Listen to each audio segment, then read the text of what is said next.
Hello. What's up? What's up? Hey, how's it going? Are we live? Is it working? Are we tape recording? Yeah, it appears we might be. Let's check the audio. We like that to be good. Let's see. Okay. I think we're live. It would appear we are. How's everybody doing? What's up? How are you all doing? And I've been reading your chats. It seems like people are excited and curious. I hope you're all doing swell. And yeah, I watched the whole thing. And I watched the whole thing in 11 days.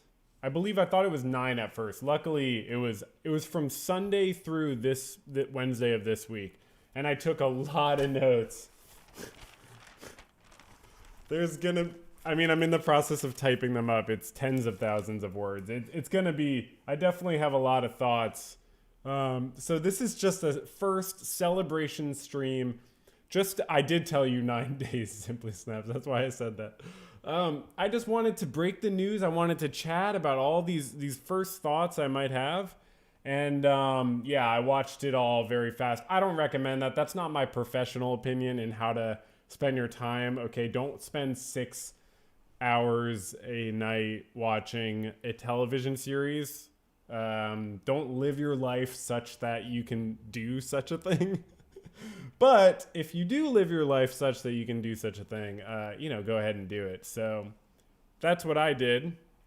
And thank you all for coming out. Thank you. It's great to see some nice people. I hope you're all saying hello to each other.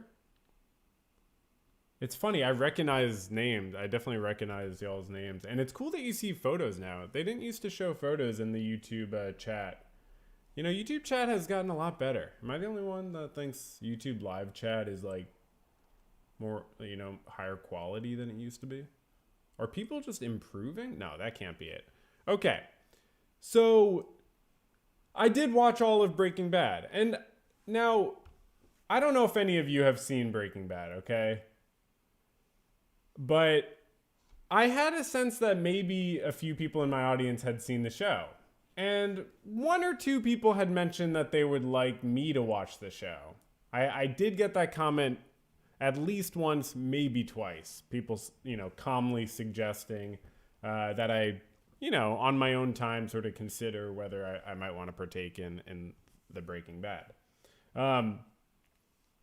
So, I'll get into it later. I have, a lot more thoughts to say. But yeah, this is obviously a scene from Better Call Saul. And I can reveal now after watching Breaking Bad that we suspected it at the time back a few months ago. But in fact, these are characters from the series Breaking Bad. So we were correct about that. And it was very fulfilling to figure that out. Yeah, they made a sequel to Better Call Saul. It was really cool that they did that. I didn't expect that, but no, I have a lot more to say, but first we have some introductory content to look at. So I want to pull up a clip just to kind of get us ready. Okay. How interesting. Just look at that.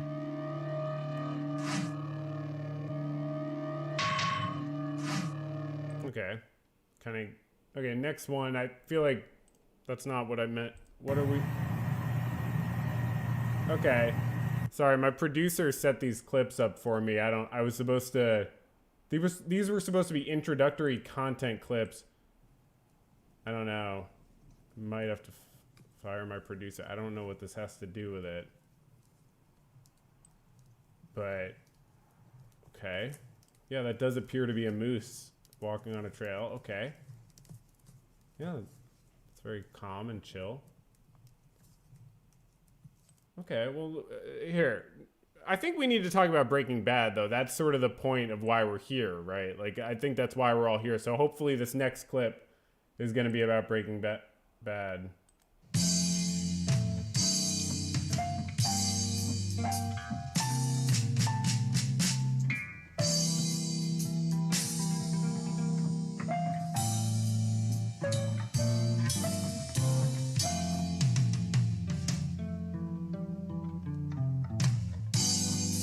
Damn.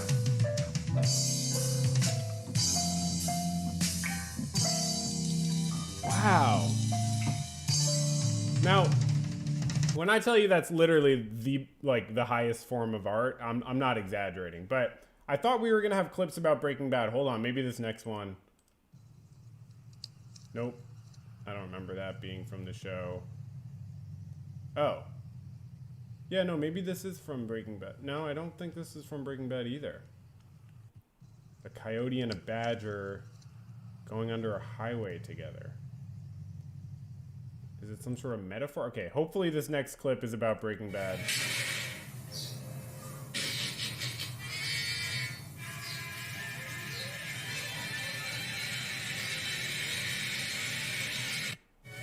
I don't even understand what that is. What is this? What?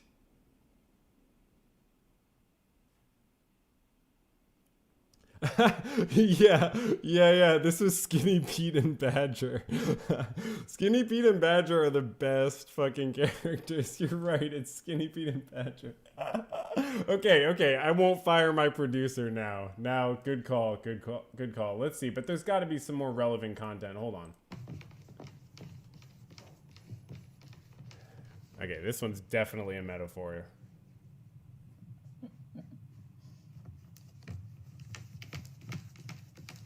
Okay. Okay. Is that cat's having fun, right? That cat's definitely having fun. Yeah, no, that's a cat having fun. Okay, next clip. You want to know something funny? I actually collected like twice as many clips, and then a lot of them, the Twitter accounts are now deleted. Or one of them, the Twitter account is still around, but deleted all the posts that like were relevant to cats. It was like, I don't know, I guess it's like a really fast-paced industry, like cat videos online. Okay, what about this one? This is great. This says a lot about our society, I think. And what is the deal with the wings? What is the meaning of that?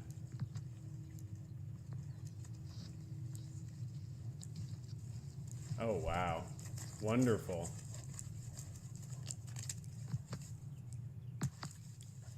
Yeah, we are about to talk about Breaking Bad. I don't know what... I thought... Okay. We have to talk about Breaking Bad, right? That's why we're here, right? Like, because I was pretty sure, like, we were all here to talk about Breaking Bad. Okay, but there's one more important clip I definitely want to show before we get to that. There's one actual important clip that I want to show just before we talk about Breaking Bad, and that's this.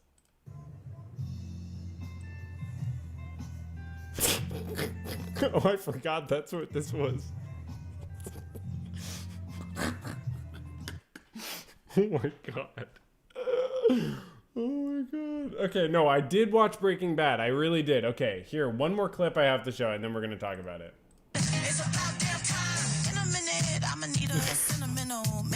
Okay, the stream's going to get cut off now. Why do I... Okay, this clip must be the last one. Okay. Yeah, that's sort of symbolic. Okay, we need to talk about Breaking Bad. Okay, one more clip. Just one more, and then we're definitely off. We're done with this.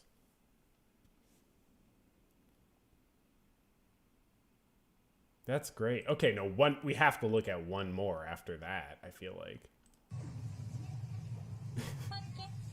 This is gonna be... Yes. Wow.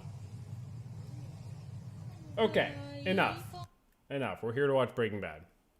Last one.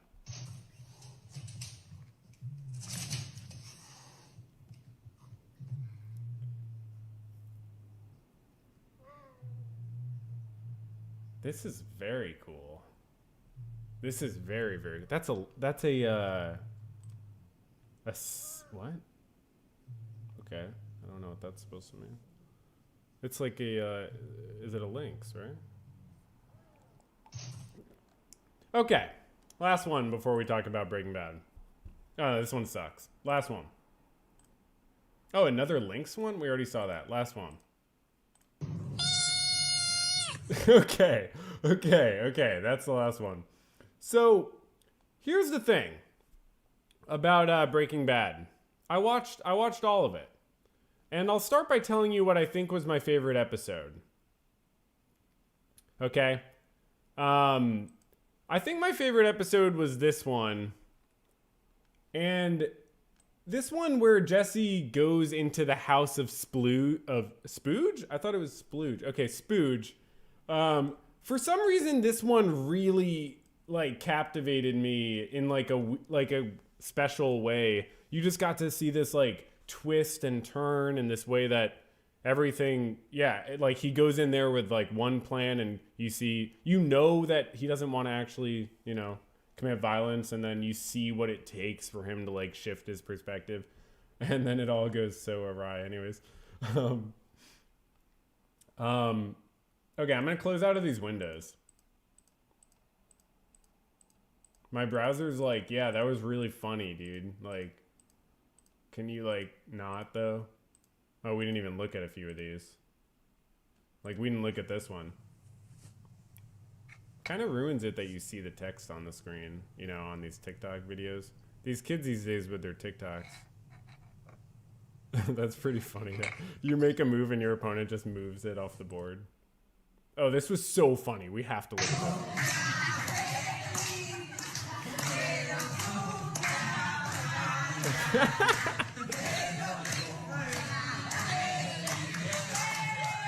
Okay, that's it. Okay. So I watched all of Breaking Bad extremely quickly, and if you want to sort of know my thought process on why I find, like, what got me to finally watch it, it doesn't really make a ton of sense, but you can hear it. I now have a podcast that I, for YouTube members and Patreon supporters, where I just like talk and then sometimes chat with people in the Discord. And on the second episode of it, like 2 weeks ago, I was just like, you know what? Why actually don't I want to just go right into watching Breaking Bad? And I tried to break it down for myself in the podcast, the Verbal Journal podcast. And I was just like, I don't know. There's no good reason. Let me just like give it a shot. Let me just see what's up. And so, that day I watched like 8 hours of it. And I think I finished the first season. Yeah.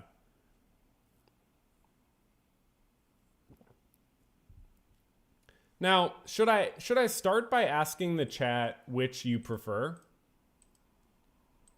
How do I do a poll? Engage with your audience. Start a poll. Which do you personally prefer? Breaking Bad, Better Call Saul. And then I'm going to add an option. Can I? Yeah, this is perfect. Okay. And then the added option is Breaking Bad and it's objectively better. And then Better Call Saul and it's objectively better. So you can say whether it's your preference, or whether you think it's like objectively better. Wait, those are too long? Okay, hold on. It's too many characters. Plus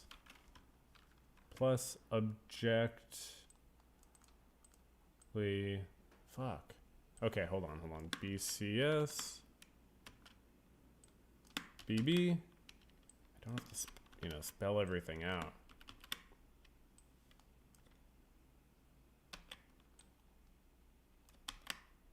Okay, which do you prefer? Hold on. I'm trying to do science. Okay, perfect. Let's go. So now you can vote. I'm curious, and I think it makes sense to break it down this way to say it's, and then we'll add it up. Obviously, we'll add together the personal and the objectively better. So just you just have to make two decisions. First is which do you like better, and then secondly is, do you think it's objectively better, or is it just what you think personally? And don't look at the results. Don't let looking at the results affect how you vote. I mean, obviously look at the results after you vote, but don't look at the results before you vote. That's, illegal on YouTube. So I can end the poll whenever I want. That's so interesting. Stop the count. Stop the count. No, I'm not stopping the count yet. We'll give it another minute or so. We might actually keep this one up, right, for a while. Does it stop on its own?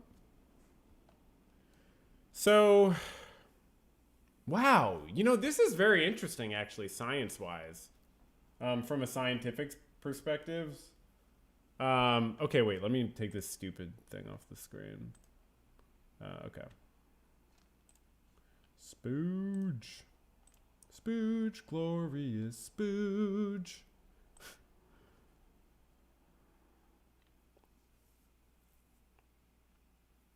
A lot of interesting perspectives.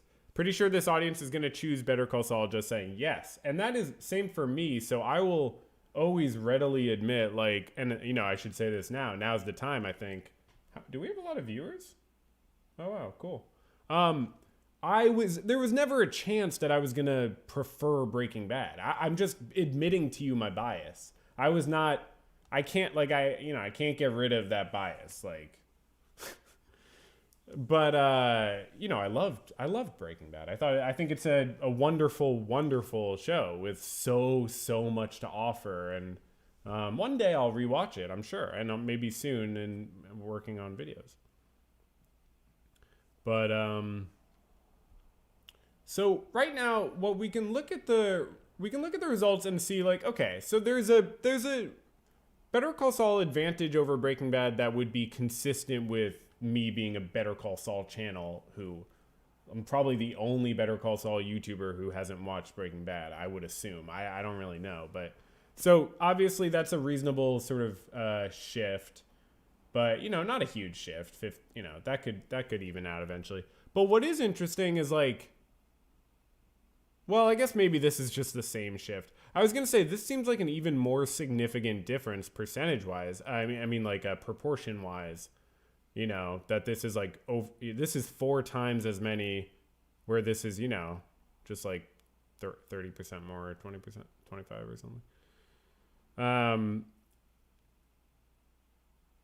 Yeah, it's really interesting. They really are they're like siblings. They're just so similar. It's really funny because sibling relationships feature so heavily on the show, on both shows. So it's interesting that the shows themselves are sort of siblings. Okay, we're just gonna keep this poll up, right? I should just keep the poll up for now. Yeah, I mean Better Call Saul. Yeah, they had more experience. It definitely makes sense, but I can't pretend I have a clear perspective because I watched Breaking Bad and I'm taking notes. The first time I watched Better Call Saul, I wasn't taking notes, and I'm not constantly taking notes, but. It's a completely different mind state, but I'm so glad I took notes, y'all. I have so many gems that as I'm typing them back up now, I'm oh my God, I can't believe I almost forgot that, or I would have forgotten that, one line if I didn't write it down. But y'all, it's going to be it's so many words. I'm going through the whole process I went through with the Better Call Saul, where I just take a ton of notes and then I go into, typing it up and breaking it down into categories, understanding what themes there are, what points are really interesting to me and what I actually want to expand on. And then I just fuck around until there's a script, and people, for the most part, seem pretty into it. Okay, so what I'll say about Jane's death, Simply Snaps, is that I could not even look at the screen. And that also goes for when Jane and Jesse were getting back into meth and heroin. I physically could not look at the screen, and I actually, during her death scene, I even had to mute it, and I'm not ashamed of that. Breaking Bad has much more gore than Better Call Saul, but for the most part, it didn't bother me. I don't care. I can separate it super well. But seeing them get back into drugs was just so, honestly, just disturbing. And then obviously her overdose was so disturbing, and I was pissed off. I was like, how dare you make me, see that? But I think they did a really good job with the scene, and it's, I wouldn't take it out of the show. I think it's horrifying. It's horrifying. And the show's willing to be aesthetically horrifying in ways that Better Call Saul definitely wasn't. So like my aesthetic sort of sensibility is like I'm much more interested in something that's a little bit softer. Yeah. No, physically could not look at the screen, even just when they were doing meth. Even just that, because it's very emotional. It's very fucked up. And it's really, what's so fucked up about it is Jesse's the one having this horrible influence. And like he's the fucking better one out of him and Walter by a long shot. Okay? So it's like so painful.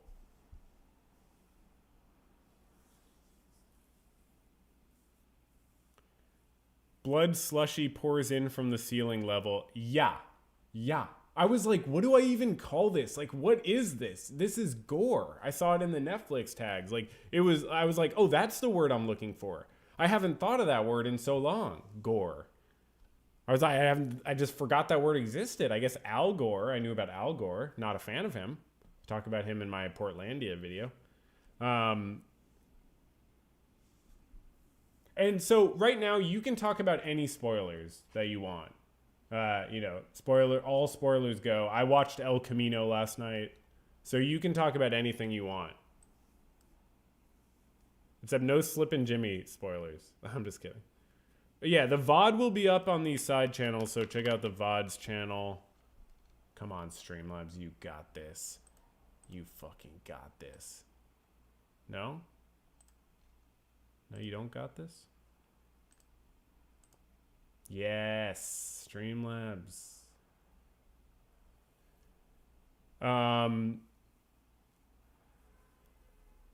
So yeah, did that link work? Yeah. So all the old YouTube streams and a lot of the old Twitch streams are there. So we got 50% saying BCS personally, 16% saying BCS. Yeah, okay, huh, yeah, that's about the same proportion. Interesting. My final opinion on Walter White. Yeah, we have a lot to talk about. And I'm still developing a lot of my ideas, but I'll tell you, that Walter guy, he's got some problems. I saw a comment in the chat before I started the stream saying that someone in 2 of their textbooks had been examples of Walter White for antisocial personality disorder. And I saw that comment. I assume that person's being honest. No one would be dishonest on the internet. So I do think that's really funny. I'll say I'm a therapist, so I do diagnose people. I don't work. I've never worked actually with antisocial personality disorder like I would. It's just not something I have experience with extensively or at all. I mean, I'm sure I've worked with people with that disorder, but I never knew it. It was never something I diagnosed or was working with anyone who diagnosed. It's something I'm honestly, I had to look it up. I'm like, what even is the criteria for that? But when you look at the criteria, y'all, this is not me, like my professional opinion. You can look at the diagnostic criteria. And if you believe in diagnoses as like labels that describe complex phenomena, he fits every single criteria to a T. So it's not a question. He is it makes sense that he's a textbook example of it, because and so watching him, but I don't try to diagnose people, and you might have heard me talk about that in my Better Call Saul videos, so I probably won't go into this much, but like I don't diagnose. I've never diagnosed a personality disorder, so it's something that is maybe a little bit of a blind spot in my practice. I want to get more familiar with it because I've been a therapist for like 5 years now, and I work with mostly like anxiety, some depression, trauma, traumatic stress, but yeah, mostly anxiety, some OCD and stuff like that. So there's a variety, but it's hard to just know about everything. So yeah, and personality disorders, I hate the name, for one. I think it's a horrible name. Like it needs to be renamed. It's just a bad name. It's horrible. So it's hard to like get past that, but I do think understanding like yourself as having a label apply to you can be really helpful regardless. And I know that, you know, a lot of people, like, you can get for instance, a borderline personality disorder diagnosis, and it can really help you because you're like, oh, now I have a label for like this phenomena, and people study this shit and like they're real, like they're not fake. I just don't like the name. But like, it's just a question of like, how do we understand it and how do we understand what the hell is going on here? So yeah. Yeah, stinky but no friends disorder. Loser fucking. Okay. So what next? Okay, wait. We have so much to talk about. Okay. So we did the bit with the animal videos. Can delete that. So one thing I just wanted to mention is I literally, when I was watching Better Call Saul, it never once bothered me that I hadn't watched Breaking Bad. Like I was never like, oh damn. I never even thought about it. And when I even started writing a script about Better Call Saul, it wasn't even until like maybe a few hours in that I was like, oh, I'm going to have to admit to everybody that I haven't seen Breaking Bad. And then I just started I was working on the script for a few days, and then that part where I admitted it fell off the script, right? So I was like, it just didn't work into it anymore. And then I was like, okay, well, I don't know when to mention it now. So I ended up not mentioning it for the first 3 videos. And then I was like, hey, I'll tell you a secret next video. And that was really fun. But yeah, it was just an interesting thing. But yeah, I really didn't think about it much.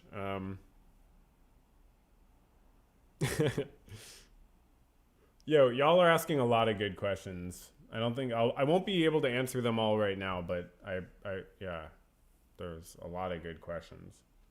It definitely did change my perspective on a lot of stuff, and I need to think a lot about that. But there's, yeah. One thing that I found interesting is just like the similarities with Better Call Saul in the sense of like the general themes. Like just the whole way that Breaking Bad kind of questions like how we use a means to an end in a similar way that Better Call Saul did. Because I felt like I was sort of trying to think about it. I was trying to like break it down, break it bad. And I was like, it seems like what Breaking Bad and Better Call Saul are saying is like, if we're willing to stretch what means we'll use to accomplish like a reasonable end, then we're fundamentally going to be led into the situation where we're more willing to use the same unacceptable, sort of means for less and less reasonable ends. And I think you see that like it's like entropy or something, but in this form. Like with Walt killing Crazy 8, that's like kind of self-defense. Like you can almost definitely say he has good reason to think Crazy 8 is going to kill him. He had the broken plate piece. Even without that, it's like I don't condone it, but like it's much more reasonable to be like, okay, he was trying to defend himself. But so many of his murders obviously lose any of that justification. Killing Mike, obviously. Like, could he say it's in self-defense? Of course, and he does. He does, explicitly. But what the show is showing us is it's showing us this, and it's having us question, like, wow, look at how someone's morals can change. And it's the same with Jimmy and Kim. It's similar. It's the same. Like, when you allow yourself more and more leeway with what means you find justifiable, like, drugging your boss or shit like that, then yeah, you're just gonna, your ability to judge what is a worthwhile end for that fucked up means is gonna deteriorate. Yeah, killing Gale. Gale was fucking dope. Gale was so funny and cool. I mean, he was kind of weird, obviously. What's up, Wacky Jim? Saul's character in Breaking Bad was fucking hilarious. He's so funny. He's definitely worse. I mean, he has very few redeeming qualities, and yeah, but he's like extremely entertaining. And I watched that and I'm like, I can see why they gave him a fucking spinoff, a whole damn spinoff show. You know how good you have to be? No, like to get a whole spinoff show. But yeah, he's so funny. He's so funny. Oh, I think it's like Jesse's parents are like, oh, are you the guy from TV? And he's like, yeah, Better Call Saul from the commercial. I get it all the time. The way he says that is so funny. I get it all the time. Yeah, Gale was a Marxist-Leninist. That was like the prominent book you saw displayed on his wall. It was like the fundamentals of Marxism-Leninism, which, you know, could be kind of cool depending on how you do it. It's better than being a capitalist. But yeah, he was an interesting character. So what else? Yeah, so someone asked in the chat, did I know like how Mike was gonna die? I actually didn't. I think I knew that Walter was gonna kill Mike. Like that wasn't surprising.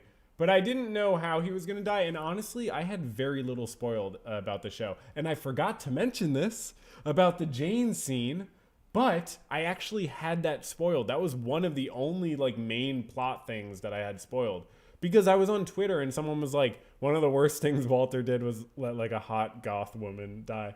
Like it was like some stupid meme joke that someone tweeted. So I had that in my mind and I was like, oh, well, it's probably Jane. I mean, I don't know who else it's going to be.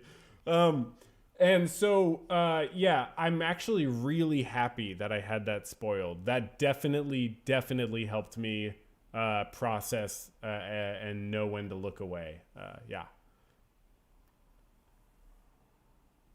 Odenkirk told Vince that Saul had to become more likable if he agreed to do Better Call Saul. That's awesome. That's so awesome.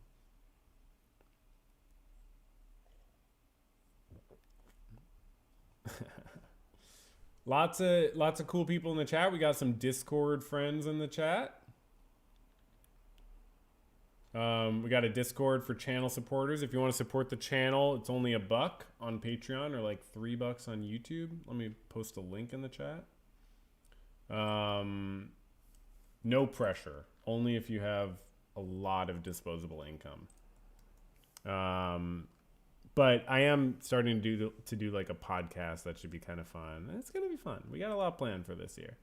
Well, not planned, but we're going to do a lot. It's not planned, but just fundamentally it makes sense that we're going to end up doing a lot. It'd be hard to have that not happen. Okay, the birthday song was actually, I will tell you my opinion on that. It was less cringy than people made it out to be, and I'll tell you why. Of course it was cringy. I didn't like it. But it got a huge... Everybody loved it. The fucking crowd loved it. So you can sit there saying it was cringy, but she got a huge response. Everybody loved it, and she killed. And you have to accept that.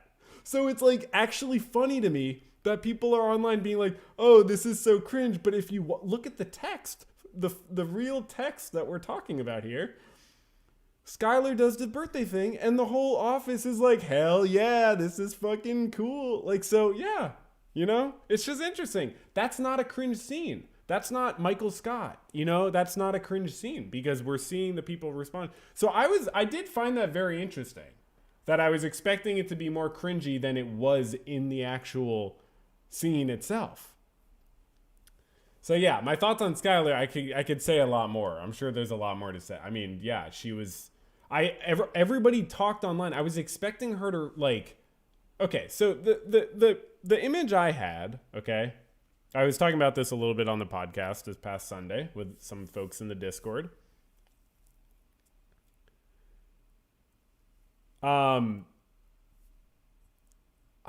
It was weird for Skyler to be flirtatious with her boss in that way, I guess, but like that's sort of a separate subject and I don't really blame her at all. So, yeah. But, yeah, so here's the thing. What I heard from online is like, oh, you know, some Breaking Bad fans are kind of misogynist, unsurprisingly, as a lot of people are. And like that leads to them being like way too harsh on Skyler, who, you know, might have been behaving irrationally sometimes, but she was going through so much and her husband was like, you know, keeping all his crimes from her. This is before I watched the show, obviously, you know, it's like, you know, what, like, why are people like so harsh to Skyler when she's just dealing? So I was expecting to go into this situation and like, I was expecting to see Skyler like act kind of like pretty irrational, pretty irrational. But like for me to be like, oh, but that was like, justified and totally understandable because, you know me, I'm a therapist. So I'm expecting, okay, she's going to act irrational, but I'm going to sort of get where she's coming from.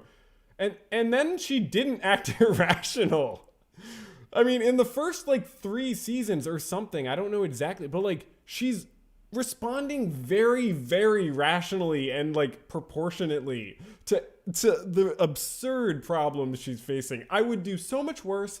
And like, maybe there are counterexamples. You'll tell me in the chat. But I was watching and I was like, oh, okay, yeah, no, she's this. I mean, she's the straight character in a lot of ways. But then there's the transformation, of course. I don't know exactly when it happens. It's similar to Kim. And of course, that's when I take more issue with her. And actually, that's when I start taking less issue with Walt in a certain way. When they team up, I sort of have less positive feelings towards Skyler and less negative feelings towards Walt in a certain way, to a certain extent. Oh, I don't think there was anything morally wrong about cheating on Walter. Absolutely not at all. No. I think it's totally reasonable for her to cheat on Walter. And if anyone watches the show and thinks that is supposed to be looked at as a negative thing, you're watching a different show. The show wants you to be like, yeah, you should want Skyler to cheat on Walter, of course. To at least experiment with it. Maybe not to fuck Ted, and definitely not to immediately tell Walter she fucked Ted. Okay, so that's a point. This is a good example. I'm watching, I'm like, yeah, go ahead and cheat on Walter. Like, I totally understand that. And then she has sex with Ted, and I'm like, okay, that is a little quick, but I guess you're gonna go ahead and have sex. I don't know. I mean, okay. And then she tells Walter, and I'm like, Skyler, that can't be worth it. Do you not know that he's gonna go to Ted's work? Do you not know? Like, obviously he's gonna go to Ted's work. Y'all. It was definitely a power move, and it was good TV. Did I have another clip pulled up? Oh yeah, Tuco having a goatee. What's the deal with that? Fucking Tuco has a goatee in this economy? I fucked Ted was an amazing line. I'm just saying how it changed my feelings about Skyler. Oh, I loved Skyler's scenes with her lawyer, the woman. Yeah, that was such a fucking... I love that whole dynamic because, I was immediately starting to think, wow, this is almost like therapy. And then the lawyer made a comment like, it was a great line. It was like, I'm twice as expensive and half as qualified as a therapist, so maybe you should just reach out. I wrote that one down. Qualified for these issues. Oh, yeah. I'm just telling you my opinion. If I'm wrong, tell me I'm wrong. I don't... And then Ted obviously turns out to be like, you're like, okay, I'm glad Skyler's not with him. Like, he's not... not just because he's, like, cooking the books or anything. That's a really interesting plot detail. The way that sort of lines up for Skyler to have both the men in her life being criminals in different ways. But, she did smoke while pregnant, but I think she's being honest when she said she had 3.5 cigarettes, and that's really not that bad. And, like, that's certainly, like, not a good thing to do. It's not. But, let's.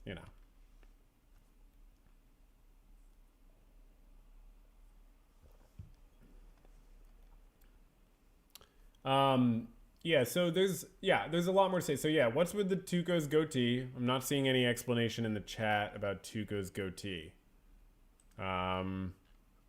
But I do like to see people talking to each other in the chat. That's always so much fun. We got a little community here. We just talk about shows and shit.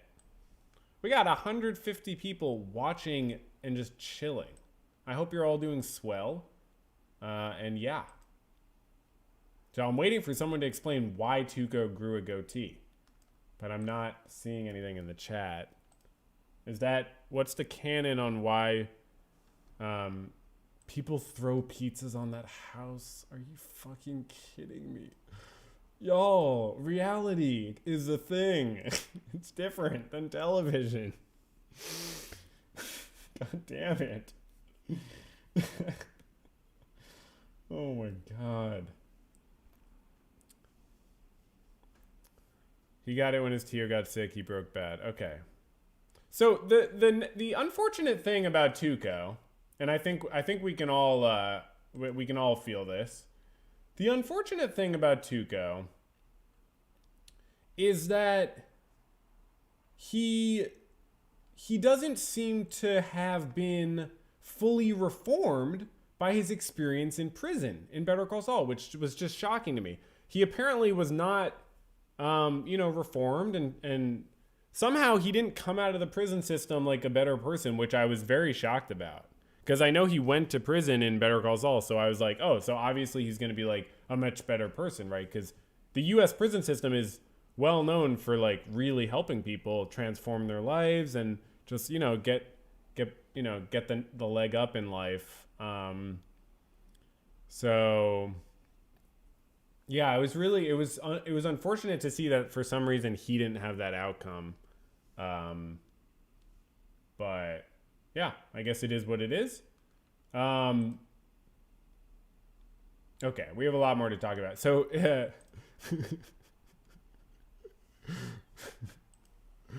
on a similar subject, the show is a very good critique of the U.S. healthcare system, right? The show is like a really interesting critique of I mean, I don't know, like it's just a blatant critique of of the U.S. healthcare system. I mean, do you like? I only have some of the numbers in front of me right now.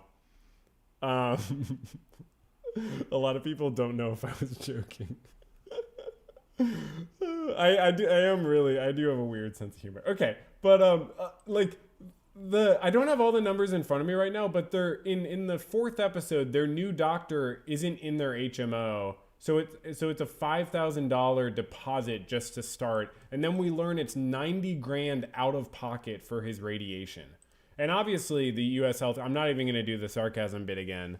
The U.S. healthcare system is not good. It's not good. I'm a healthcare professional. I can tell you, it's tough from the other side too. It's just too bureaucratic and stupid. Okay, but yeah, I do find it interesting. I'll definitely go into that in some video. For sure.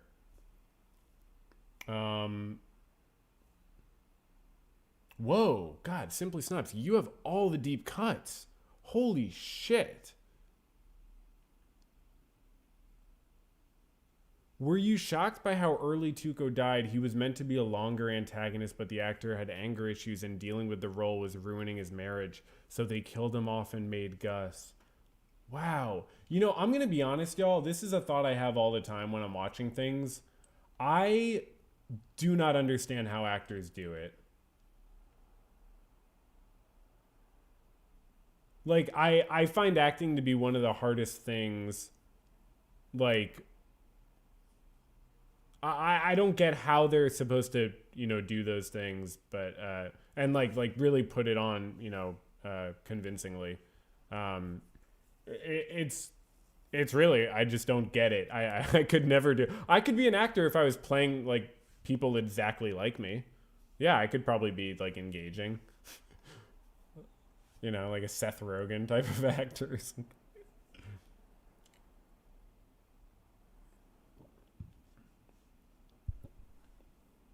Yeah, we're definitely gonna talk about Gretchen and Elliot too, for sure. So another thing I wanted to talk about is Ken wins, or should I say Ken loses. Hells yes, brother man. Dude, you should check this chick out. Who? No. Buddy, she's a cow.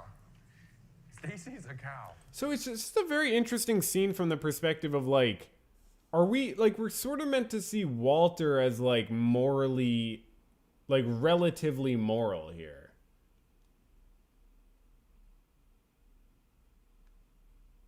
Okay, Tuco's actor was actually in Gremlins too. No. Buddy, she's a cow.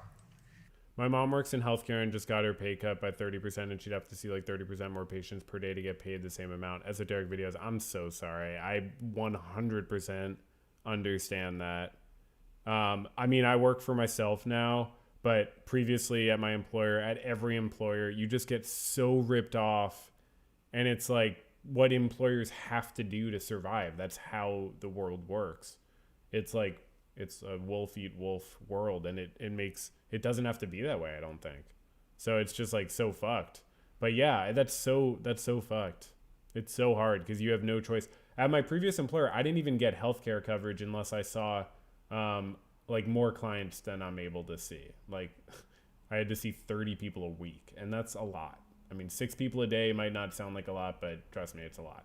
You have a lot of other work outside of your appointments.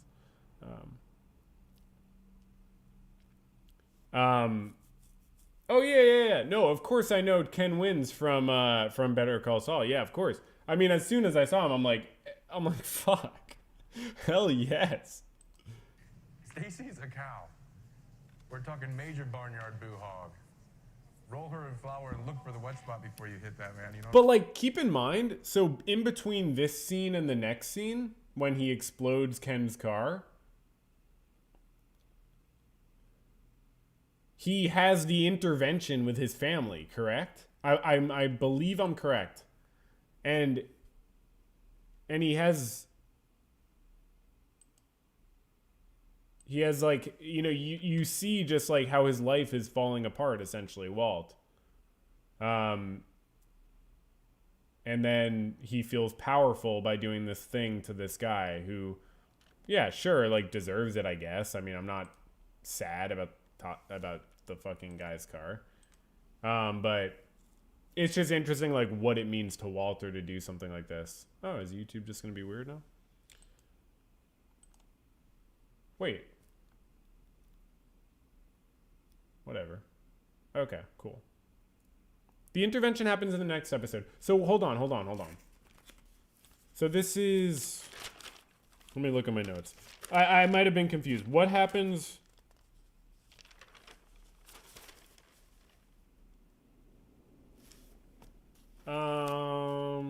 No. It's, well,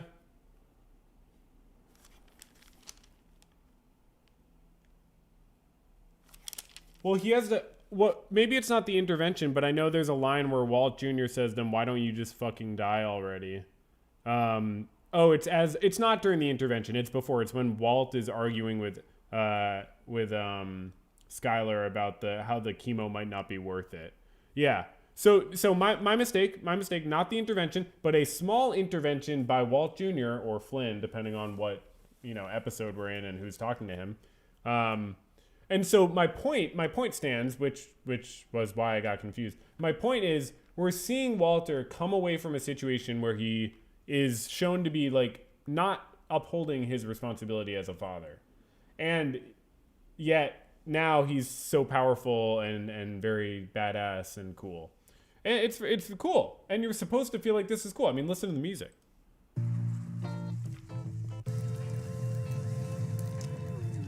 Consistently, the music in the whole show is like, man, it's dope to be Walter White. So. What are you doing? Call somebody! Call the fire people! Call the fire people! Ken. Walter Jr. is his dead name discussed. Simply Snaps. The only reason we can't say that is it's honestly not clear. I don't think it's clear which he prefers. I mean, it genuinely doesn't seem clear.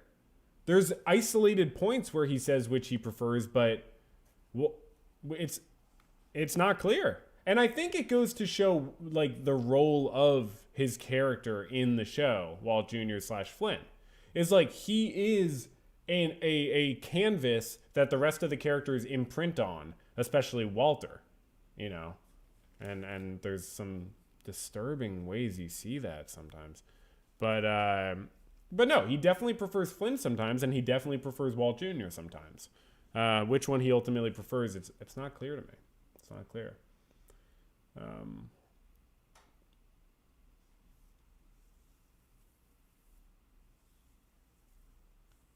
Yeah, the music in the show is really amazing. not upholding his responsibility as a father by presenting an image to his son that it's okay to completely give up on life when you get a sickness. Like my I mentioned the personality disorder thing because that was a comment.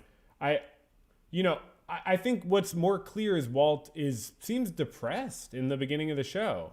He seems unhappy with his life. And he does get called Flynn on the school intercom. Yep, he definitely does. But when you see Walter in the pilot throwing matches in the pool and like after getting it's not depression because he just got a cancer diagnosis, so it's like very situational. He just got a terminal inoperable cancer diagnosis. But like you sort of do see like, okay, well, he's very sad and now he's immediately going into this idea of being a meth cook. Obviously that's connected. Obviously he's wants some power and it becomes clear the whole show. But an interesting side of the show is like you just never think about like the fact that meth is really bad. Like it's mentioned a few times, but yeah.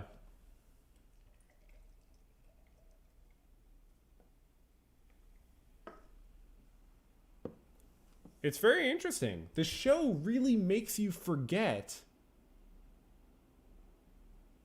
like at a lot of points it makes you forget that they're cooking a drug that is going to really negatively impact a lot of people's lives. So many points. They're stealing the methylamine. The first time they steal it, you're like, hell yeah, you like want them to steal it. It's so fun. Even the second time when they steal it from the train, that's like one of my favorite episodes. That was such a cool episode, the train heist, until the last 30 seconds. Someone asked me what I think about Todd. Let's talk about Todd.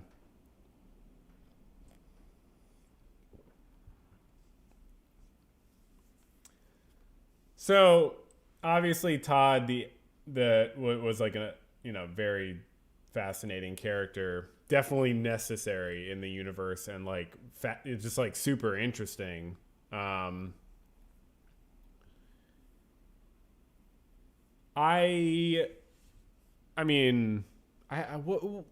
don't know what to say. I guess what's interesting is like it's so much easier to say, Todd's, evil, whatever, like this or that.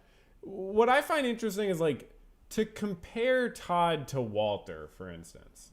Okay. Are we done with this poll? Let's end the poll. What are the results? Okay. Interesting. Okay, we got a lot of Better Call Saul fans. Cool. Good to know. Let's do another poll. Who is worse of a person? Todd? Walter? Okay, should we add more options? No, it should we do Gus? Yeah, let's add Gus. Okay, wait. What's the swastika uncle's name? No, forget him. Okay. He's encompassed in the Todd. No, he's not. Don't worry about that. Okay. So who is worse of a person, Todd or Walter? Who is worse? And now I don't even know what that means. I just, it means a lot of different things to a lot, or Gus. Like who, Todd, Walter, Gus, who has a more negative impact on the world? Who is more inherently wanting to do harm? Who is, the type of person who you would never want to be in the same room with your friend alone? Who is just like the worst person? And now those are just a few ways to frame it. You could frame it lots of different ways, but just who do you think is worse? Now, as a person, okay, we're not saying like who you liked more as a character or who you found like more interesting as a character. It's not like who you enjoyed seeing on the screen less, Yeah, no, Simply Snaps. That's exactly my point. Yeah, if the show were from Todd's perspective and he got to look sympathetic. So in my opinion, the whole difference between Todd and Walter and Gus, I guess, is that you're seeing it from Walter's perspective, and you're seeing his motivations in the most depth you could possibly see. I mean, there's no way to get more of an argument for Walter's position than to follow him around as much as the show does.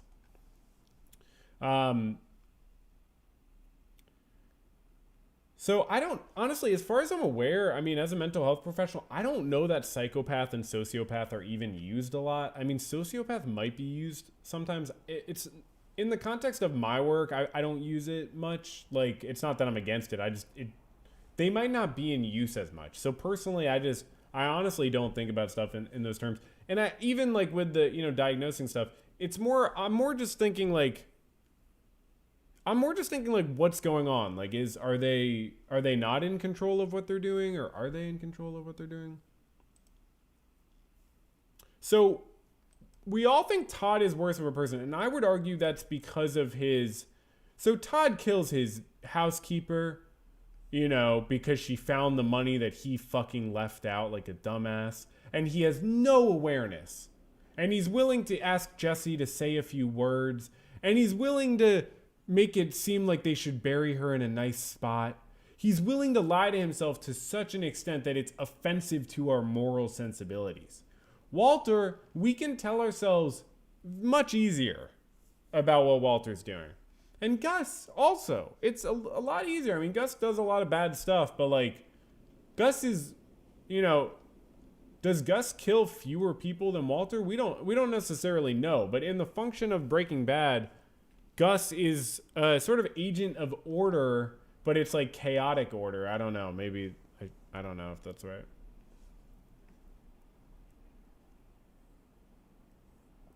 There isn't much that Todd does that Gus doesn't do on a larger scale. Yeah, that's true. And I like that you spelled Todd with one D, because I think that's the German word for death.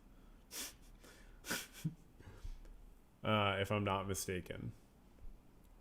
My dad is proud to call himself a sociopath. Well, I don't, I mean, people can benefit from a label, whether it's in, common public or discourse that I'm aware of or not, but, I love all these opinions. This is a very, very populated stream. I'm so glad so many people have come out to celebrate the channel expanding into Breaking Bad territory. There will be a video. There will be a lot more discussion. This is just the beginning. So we don't have to answer everything. Let's end that poll. Let's get that done. I don't even want to see Todd's name on my fucking screen. I mean, just like Todd is like sick and twisted, but so is Walter. I mean, come on. The scene with Walter giving Flynn fucking alcohol and like forcing him to drink it, and then Flynn pukes in the pool, and Walter's like rock and roll like dad sitting with a cup, like horrifying. And like I don't come back from that. I mean, I do in theory. He could redeem himself in theory, but it takes a lot, right? I mean, like, to come back from that, that's not even killing anyone. But that's what really gets me. You know what I mean? The killing, sure, that's bad too. But like, that type of shit is like, I mean, horrifying. Like, I mean, his son's disabled. Obviously, he has cerebral palsy, right? And so it's like, I mean, that's bad too. But like, even if he didn't, like, you don't force your kid to drink because it's celebrating you, like, being cancer free. Hey, we're celebrating. Are there some good video essays online already about like the masculinity stuff? I assume there are like tons of video essays already about the way manliness is talked about in Breaking Bad. But I was taking some notes on that. I'm going to have to definitely cover that. But are there some good ones already? Maybe I don't really need to go into it. Maybe it's...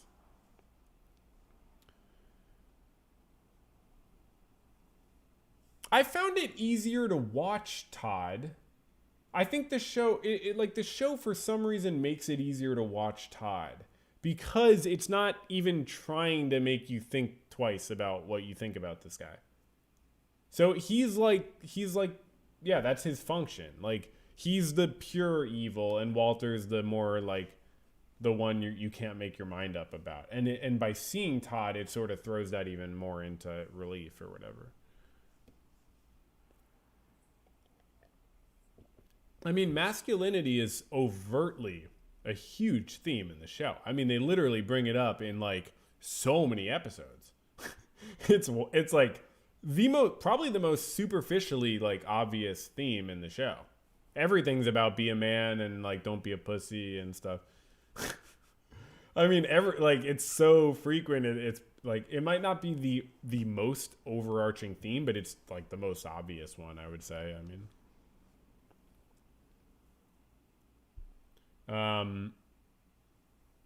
Walter whistling after discussing killing a child is scary. Yeah, no, I think Walter is fully disconnected from the consequences of his actions. Yeah, no, I think he's pathologically like relating to the world and yeah, clearly a danger to himself and others his entire, the entire span of the show.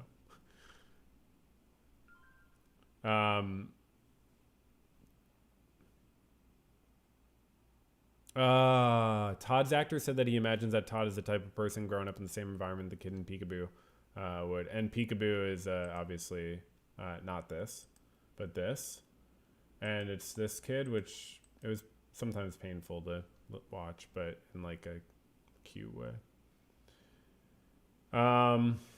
Yeah, I mean, and like, not necessarily, obviously, but like, to be fair, I would argue, I would argue, not to be a dick to the actor who plays Todd, but I would argue that Todd as a character is also the type of person who, instead of coming from this upbringing, could very easily come from a privileged upbringing and have gone to a good university. But yeah, I did think about Howard and Lala, Howard and Lala sometimes when I was in, watching those lab scenes. I mean, a lot of the show took place at the lab. I didn't really realize that before watching. I love this episode. It was so good, y'all. It's, oh my God. I have to say, Jesse Pinkman, when he's talking about this murder that this woman does to her husband later, and he says to whoever he's talking to, he's like, she was mad that he was calling her a skank, but she is a skank. The way his actor delivers that line is so funny. Okay, which brings me to the next thing, which is the funniest line in the show. Okay. The funniest line in the show, I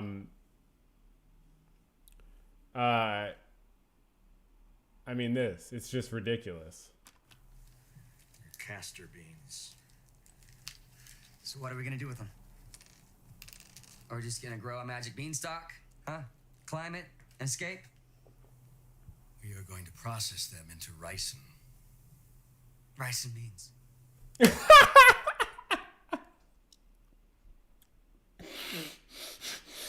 Whose idea was this joke?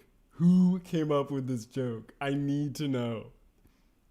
This joke? Like, I'm not gonna over explain it. All I'm gonna say is it does not make sense. And that's why it works. It literally does not make sense. It like you can't understand it. It does not make sense. Gonna grow a magic beanstalk? Huh? Climb it and escape? We are going to process them into ricin. Rice and beans. Like, he doesn't seem to be joking. Okay, that's it. Okay, we're done. Okay, so anyways, the one thing I just wanted to say, not to, love your videos, man. Thank you so much. I will keep making them until I'm unable to, for whatever reason. The other funniest line that I loved is when, I don't have a clip, but when Walter has got Hank looking at the beakers, examining the stolen stuff in the chemistry room, and Walter keeps getting the calls from Jesse, and then he says to Hank, like, my doctor is very solicitous. That line, that was the funniest Walter line, in my opinion. Maybe there are better ones. I gotta review the tapes. Okay, what else? So one thing, I was just saying with meth and everything. So like, I'm not trying to, whatever, like, do what you want to do if you like doing meth, but like, meth is really bad. And I was interested. I actually looked it up, and it's actually gotten way worse. Like, from 2003 to like 2015 or 18, like amphetamine related hospitalizations in the US tripled between 2008 and 2015 after declining from 2008 to 2005 to 2008. You know, they looked at what insurances were covered. It's low income more often. And then there are like not enough pharmacologic therapies. Like there's not like a replacement drug as much for meth as there are for like opiates. It's just interesting. Like there's way more death and way more hospitalization from opiates. So it's just something that like would always be in the back of my mind in the show. It's like, man, they get you to like forget that it's meth, and they get you to like love it and like want it. They get you to like be into them cooking it, and it's so cool. Like obviously we all know meth is, you know, probably not a good call, and it's like it's such an interesting show that like imagine I thought about this. Okay, imagine if Walter, instead of making a meth lab, just started a legitimate business, but like it's not a show.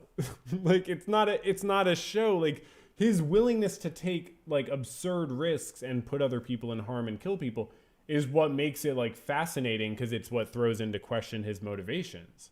If there weren't those consequences, you wouldn't be questioning his motivations and trying to calculate when it's worth it and when it isn't. I don't know, I'm just ranting.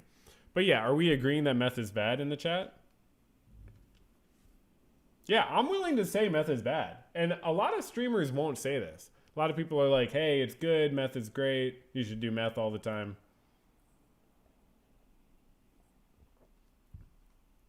But yeah, I think meth is bad. Okay.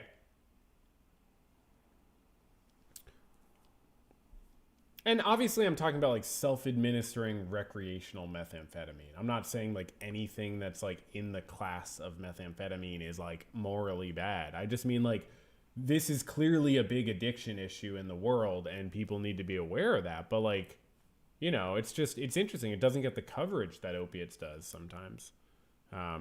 Someone please tell me what therapy is. I do have, my first video is on that, and we're going to make a second video on it in a few years.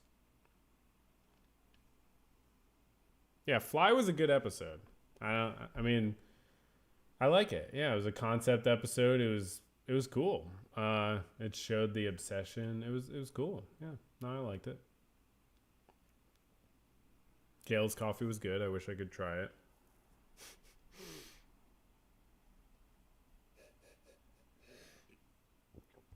Funniest character was probably Marie. Besides Saul, Marie was so fucking funny.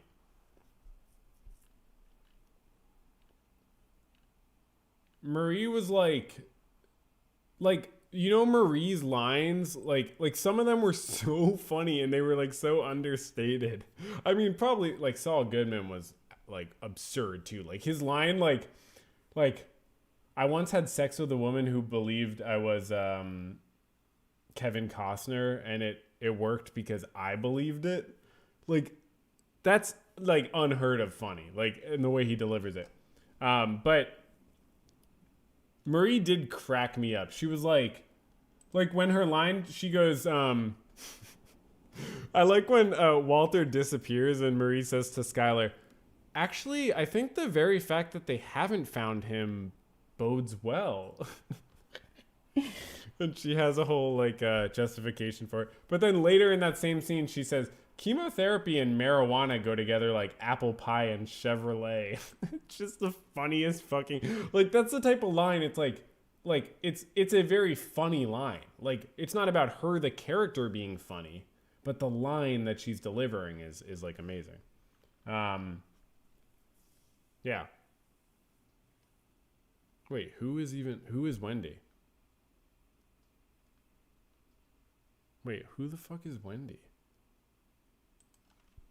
Okay, what's the deal with Heisenberg? So, what's the deal with Heisenberg? So, Hank calls him a Nazi doctor, but it's not. He's talking about Werner Heisenberg. He's not explicitly a Nazi, as far as I'm aware, right? Oh, Wendy the sex worker? Is that who Wendy is? Y'all are so difficult. Y'all speak in tongues. Y'all speak in Breaking Bad memes. Okay, so with the Heisenberg, like, so Heisenberg, as far as, I mean, I didn't read like a whole book about Heisenberg. Yeah, Wendy is in Better Call Saul. Yeah, I knew she was that same one. Yeah, she's great. She's such a great character. She's a really interesting character too. Like, clearly has integrity, but is like in over her head in a lot of these situations, and just like desperate, I guess. But Hank and Marie's relationship I found super interesting, and I loved Hank's whole plot line of just like I just loved the whole plot of like searching for Walter. Like, to me, Hank's plot was like some of the most captivating stuff. Like, but with Heisenberg, like Heisenberg, so as far as I found on Wikipedia, he was like not a Nazi explicitly, but he worked with like the German nuclear weapons program during World War II, so he was like 100% like obviously part of the German war effort. And so it's a really perfect like choice as far as my vague understanding goes for like Walter. It's like a brilliant scientist, right? Or like someone who's smart, I guess, good at science, and like willing to just do whatever, like willing to get pressured to or be incentivized to or motivated to ally with like violence and use his skills in ways that give him, power and purpose regardless of regardless of likely or definite, negative consequences of what he's doing. So I don't know like all of Werner Heisenberg's background, but and it is interesting with Werner being a character from Werner Ziegler, obviously from Better Call Saul. Yeah, it was just it was interesting to see like, I don't know. They never. I don't think there's any scene where Walter explains choosing. Oh, sorry. Hold on. I just pulled the stream up and now you can hear it. I don't think there's any scene where he explains the name, right? Is there one scene where Walter goes, "Yeah, so here's what I'm thinking with Heisenberg." Let me take live stream out of the title, because I feel like that's kind of obvious at this point.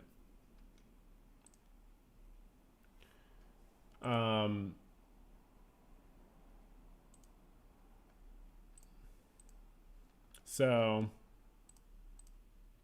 how are we doing? How's everybody doing? We've been streaming for a while. Is everybody doing okay? Is everybody overwhelmed? It's Friday night. Or, if you're living in another part of the world, it might be another time. That's fine too.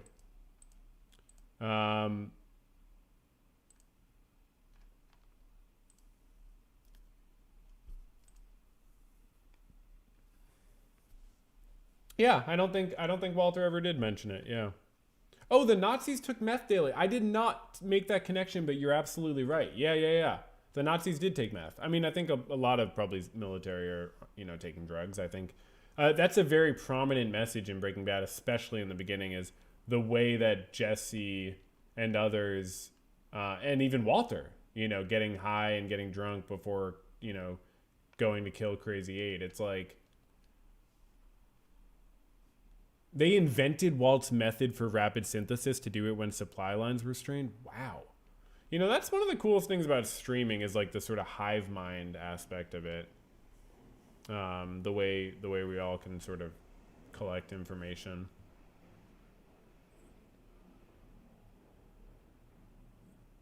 Watch the final episodes of Atlanta. Yeah, that's definitely on my list. I gotta watch Atlanta.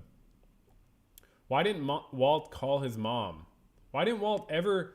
I mean, I have a real problem with how little we learned about Walt's like family and life. I mean, we finally got that information about his dad, and I was not surprised. I was definitely thinking this is someone who does not... Okay, I want to be clear about how I'm saying this, because people are going to misunderstand. People can go through a lot of similar experiences and have totally different outcomes, or people can go through different experiences and have similar outcomes. So when I say that I was watching Breaking Bad thinking, wow, Walter seems like someone who did not have a relationship with his father, I do not mean that someone not having a relationship with their father makes them likely to turn out like Walter. I just mean that his like strained attitude towards masculinity and his like desperate need to perform the role of a father struck me as someone who did not have a healthy image of a father. That's not to say that if you're watching me and you don't have a relationship with your dad, that you're like Walter. It's completely fucking different. There are so many ways that people can be, and I know many people who go through similar things and are different. I just want to be clear about this because it's important. But I watched it and I was like, yeah, he seems like he doesn't understand like what being a dad means. And he has this like, he's sort of like back and forth about it. And like, yeah, he loves his family. His family means everything. He would do everything for his family. And then, he says explicitly that Hank dying, it doesn't matter that he was family. I forget the exact line. I have it written down. I'll put it in the video. It's like, it doesn't matter that he's family, he says. And it's like, the show's throwing it in your face. It's like, yeah, that's his rationalization.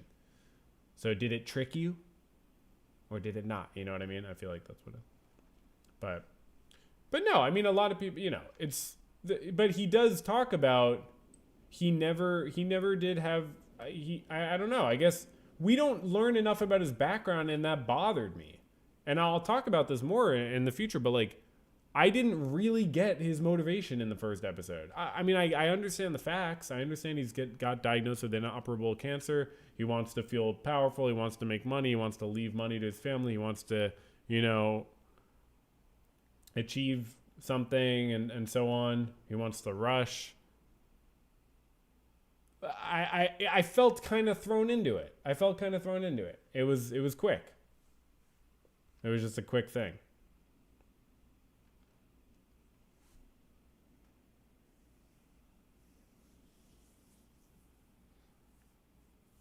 Okay, what else do we have to say? Are we having a good time? Is this fun?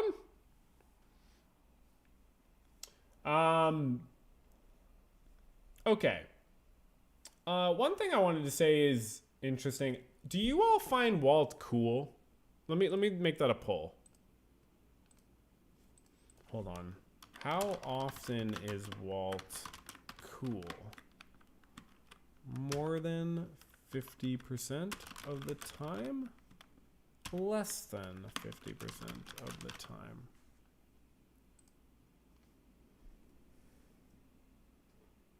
Okay, so we're crowdsourcing. We're doing science here. This is very important.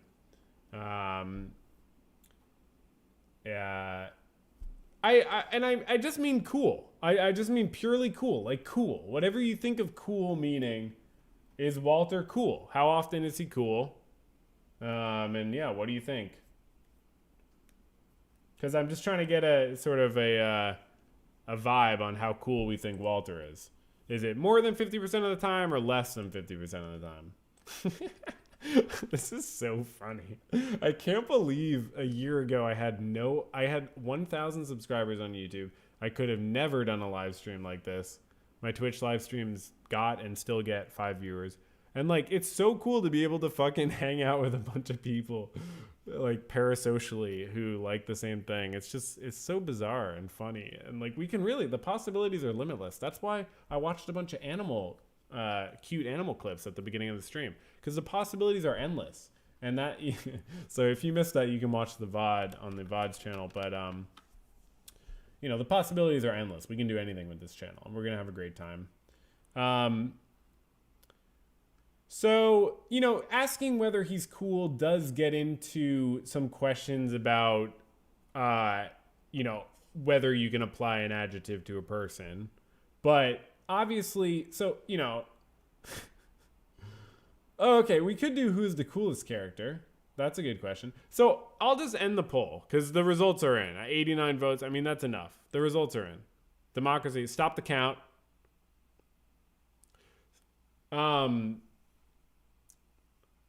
Yeah, Hank also sort of starts off, I was like, oh, is this going to be like propaganda? And then I'm like, no, this is like a complete indictment of like the prison and police system, and also just like the mental health system.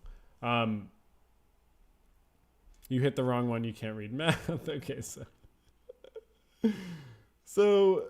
Okay, so as a stream out of 89 votes, okay, and thank you very much for voting and for making your voice count. Okay, democracy is all we have now. So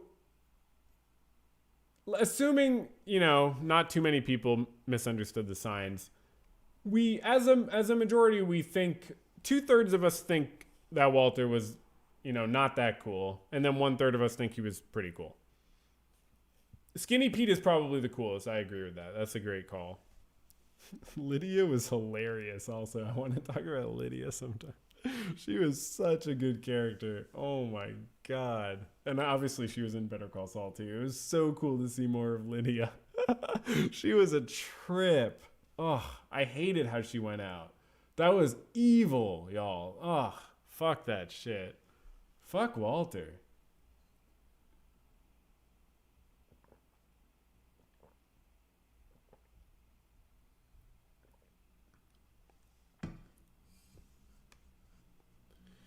Okay.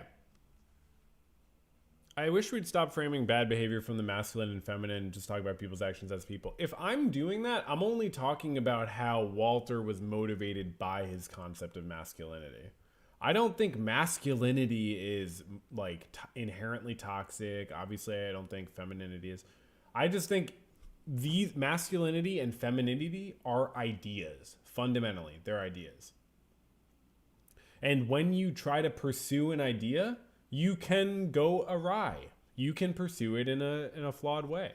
So yeah, it's not about the gender performance itself. It's just about how it's done, I guess, is what I would think.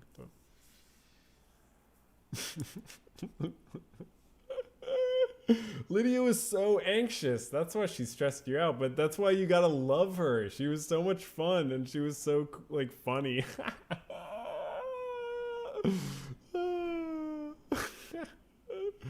Oh my God. And it's like Walter's view of his masculinity, his feeling that he needed to lie to his family for months to do what he felt he had to do. It's like inherently self-sabotaging. And he was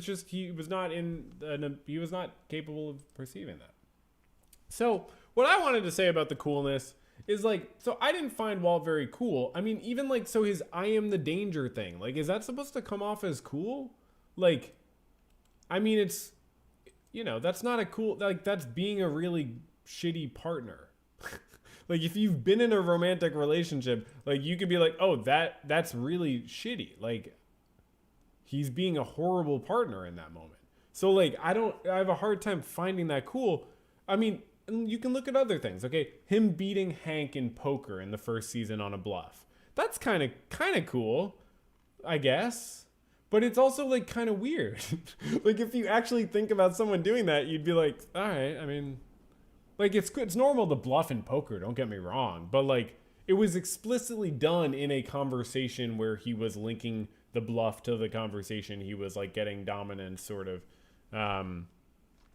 Because they were talking about Hugo the janitor and the consequences of Walt's actions at the school and so on. But stay out of my territory is the next thing I was going to mention. Okay, so he's at the Home Depot, right?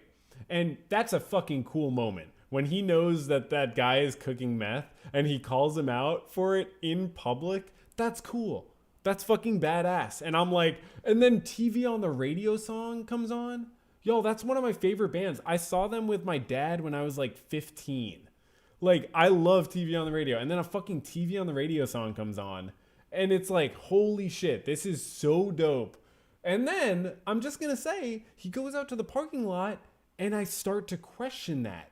But the show doesn't start to question that. And that's what's beautiful, I think, about the experience of Breaking Bad. Is he just gets, the show just builds him up more and more. But me watching, and I'm just speaking for myself, as the seconds go by, I start to think, wait his meth territory? I mean, it's just his meth territory, I guess. And everything else is going on, and this doesn't change anything else of who he's hurting. And so your brain just, the show being sort of slow paced, similar to Better Call Saul, and just interesting in how it approaches and presents things, it allows you to reflect on things. And I'm just I love it because the show really presents Walt as cool more than I would feel like he's cool. And that's, I think, an exciting aspect of the show is that tension in like the presentation of a character and how you feel based on what you remember. You're like, does he not remember about himself what I remember about him? When Walt runs over drug dealers to save Jesse, that's good. I mean, saving Jesse is good. I like Jesse. I would run over someone to save Jesse. I don't know if I should say that. Walt grabbing his crotch at the car wash. Okay, I knew people would have a lot of good examples. Yeah, that's cool. Sure, yeah, for sure. Yeah, quitting his job like that. Yeah, that was a cool way to go out for sure, no doubt. That's the interesting thing.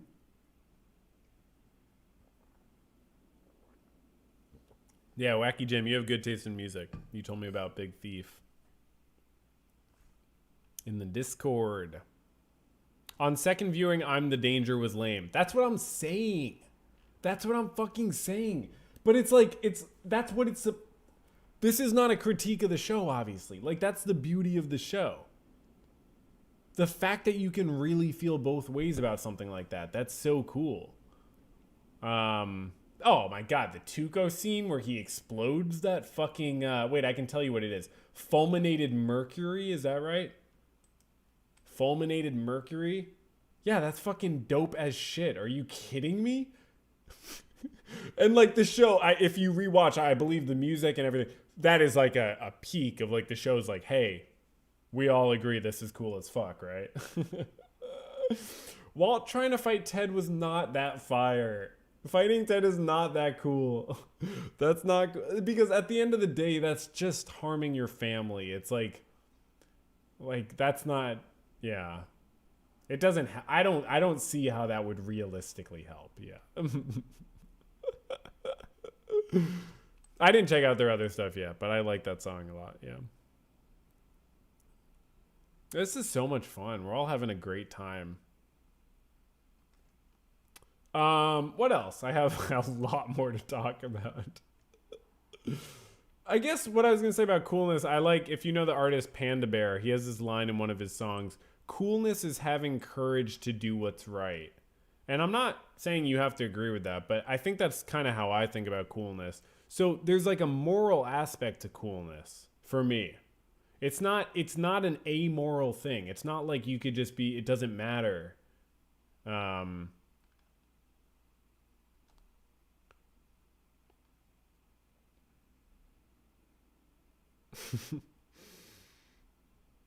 mean, Skyler is objectively such a better person than Walter. It's not even a question. And if I had to hang out with someone or have someone be in my friend group, it would be Skyler. I mean, she is so much cooler than Walter. It's not even a question. And so much nicer of a person and overall better. Okay, not cooler. I'm sorry. She's not cooler. That's the point, right? She's not that cool, but maybe coolness is not the most important thing if that's what we're defining coolness as, I guess.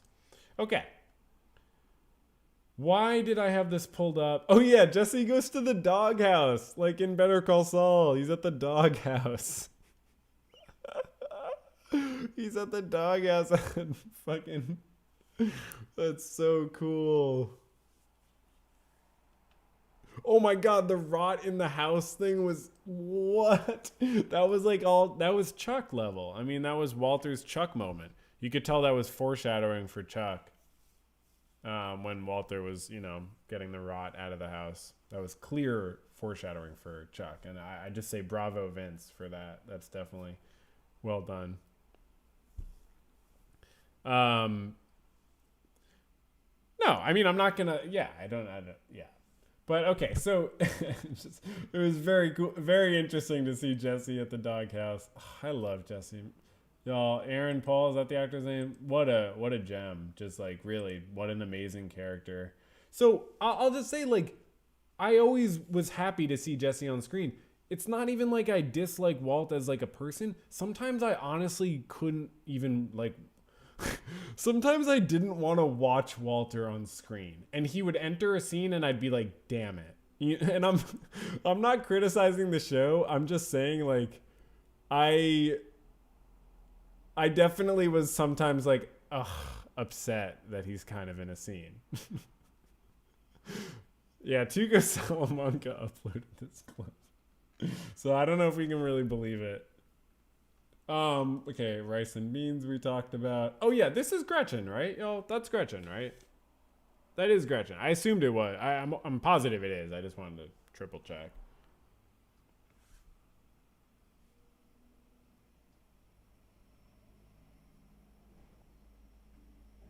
Yeah, I definitely recognize Aaron Paul from BoJack Horseman. Yeah, no, I've watched all of BoJack Horseman, and I will probably make a video on it eventually.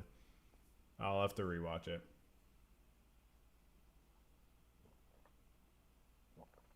Jesse is delightful. I love how he's like homophobic, but in like a loving, chill way. And like no one would actually consider it homophobic.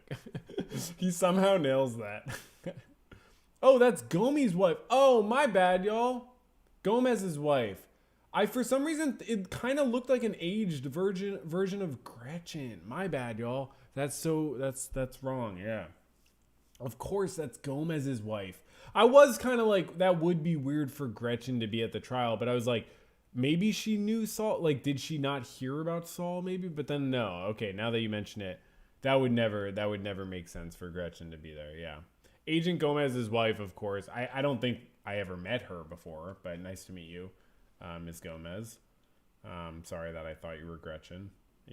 You're a totally different person, and that's fine. Yeah, I mean, the way Steve dies is, I mean, just fucking horrible. I mean, it's fucking horrible. Okay, we have a lot more funny shit to look at. We have some videos. We have really funny articles to look at, and then a few more things. But I need to pee and take a break. So y'all want to take a few minutes break, and we'll come back in a few minutes. Everybody, go get some water. You know, or pet your pets. If you have pets, pet them. Or, you know, make some soup or something. And we'll come back in a few minutes. We'll reconvene. And, you know, we'll get rid of some of the viewers who, you know, don't want to come back. And that's fine. And we'll all just hang out. And we'll keep the vibes rolling. So, yeah, everybody take a few minutes break and, you know, yeah, take it easy. Take some, you know, whatever, drink some water, I guess, hypothetically. Okay, bye.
The stream is on a break.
To the live stream. How is everybody doing? How was everybody's break?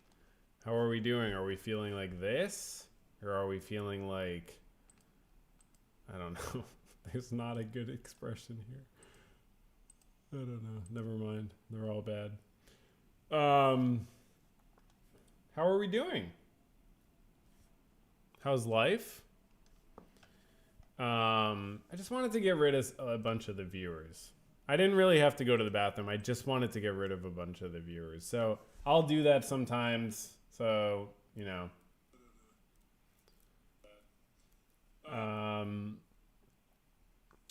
Okay, here's what we got next. I had a few things I had queued up, but I want to jump right into, the main event.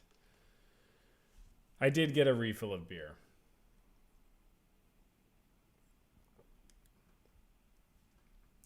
I have a treat for everybody, okay? Was anybody here last time when we looked at an article that was written by AI about Better Call Saul? Because there are more. There are more.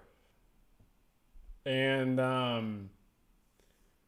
I mean, I think they're written by AI, but I don't know. I'm not positive. I wouldn't say I wouldn't wager my life on it. I would wager a beer on it or something.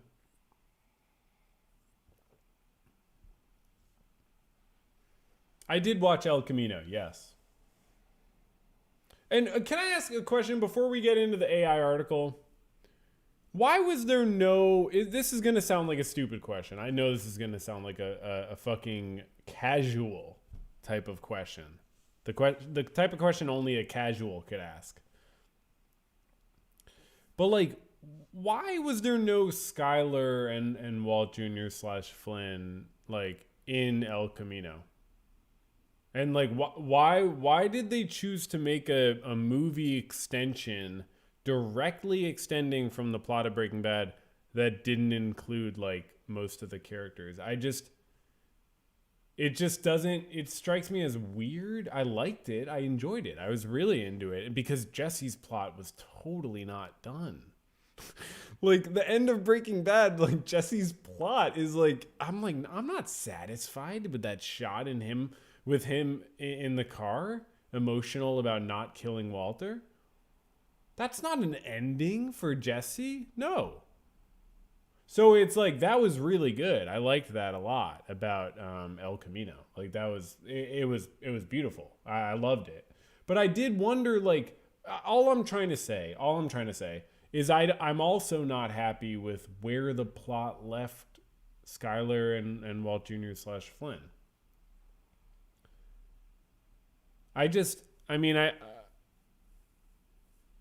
Yeah, if Jesse was killed by like Uncle Jack or someone, like I was ready to say I don't like Breaking Bad. Like I was gonna be like, I think this is not for me. I don't like it. If that happened, I was legitimately gonna say that.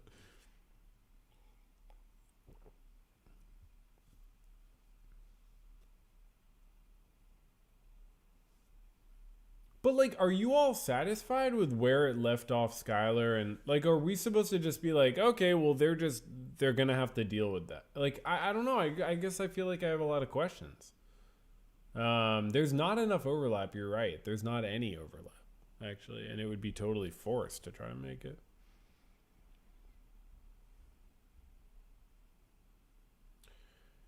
If I felt like El Camino was a better ending for Jesse than the final shot of Breaking Bad. Okay, so I don't love the ending of El Camino at all.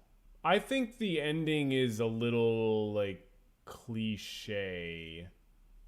I don't love it. Like, it's very, like, happy ending. He's a new person. I don't like that. It's kind of unimaginative, I would say. And I would agree that the ending of Breaking Bad for Jesse is better than that. I agree. I definitely agree. Because it's ambiguous and it leaves me wanting more, but it's better. It's definitely better.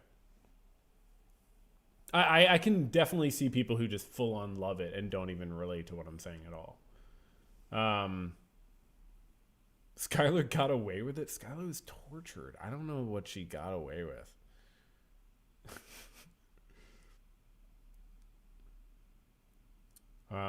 But yeah, I mean, I'm not very picky, you know, with my content, with my media. I just like, if it captivates me, I would say that Better Call Saul I connected with on like a different level, because of the different stylistic elements of it.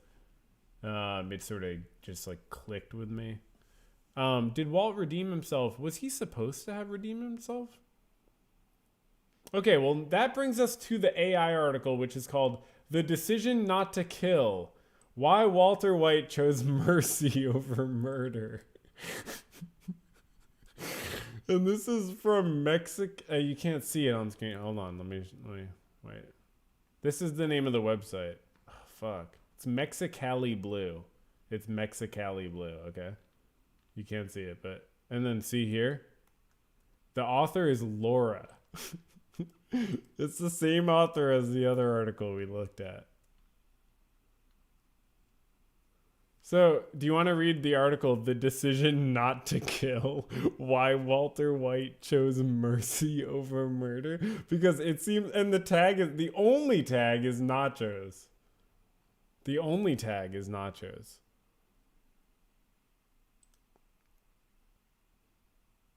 And it's Nacho Libre in the background. I'm telling you, y'all. Wait, I have so much material. This is the wildest website I've seen in a while, y'all. This is an AI generated article. Check this out, okay? Ready? In the critically acclaimed television series Breaking Bad, protagonist Walter White is faced with a dilemma: whether or not to kill his former partner and enemy, Gus Fring. White's partner, Jesse Pinkman, has been captured by Fring and is being tortured. That's not really true. White has the opportunity to kill Fring, but hesitates, ultimately deciding not to. There are a number of possible explanations for White's decision. One is that he simply doesn't want to stoop to Fring's level and become a murderer. Another is that he knows that if he kills Fring, Pinkman will be killed as well. White may also believe that there is a chance to salvage his relationship with Pinkman and that killing Fring will only make things worse. Whatever the reason, White's decision not to kill Fring is a significant one.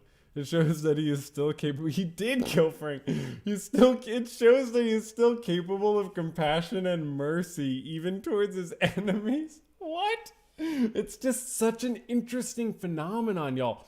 AI writing is the present and the future. It's not a question.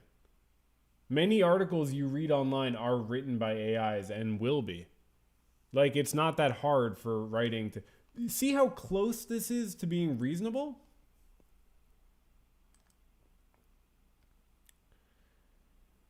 It also sets the stage for the final showdown between White and Fring, which is one of the most memorable scenes in the entire series.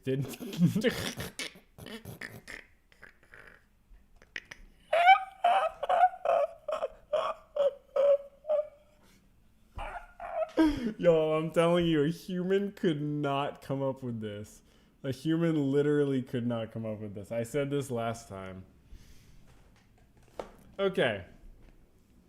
Nacho does not kill Bolsa, but merely... Oh, yeah, one thing I did find interesting about Breaking Bad was how often... how all the, Don Eladio and Juan Bolsa, they all just got killed off, fairly quickly. I was like, whoa, damn. These people from Better Call Saul seemed like untouchable figures, and they were just sort of mopped up really, fairly quickly. I mean, the way Don Eladio was killed was very interesting and cool. I mean, that was badass. Yeah. Yeah, that's Jack Black from Nacho Libre. They just, the way AI works, so they have a text AI for the articles, and then they have an image AI that just grabs images from Blogspot or stuff like that. So they're searching Nacho because they have the tag of Nacho because Nacho is a character in Better Call Saul, and the AI is completely confused. So on this website that mostly does articles just about foods and stuff, taste the explosive flavor of the supersonic burrito from yesterday by the same author, Laura. It's just mostly about that, but then somehow the AI has gotten wrapped up in producing articles about, Better Call Saul. It's not just this one. There's also, is Nacho Crazy 8, which is actually supposed to be spelled with a K, a fun and exciting drinking game for any party or gathering.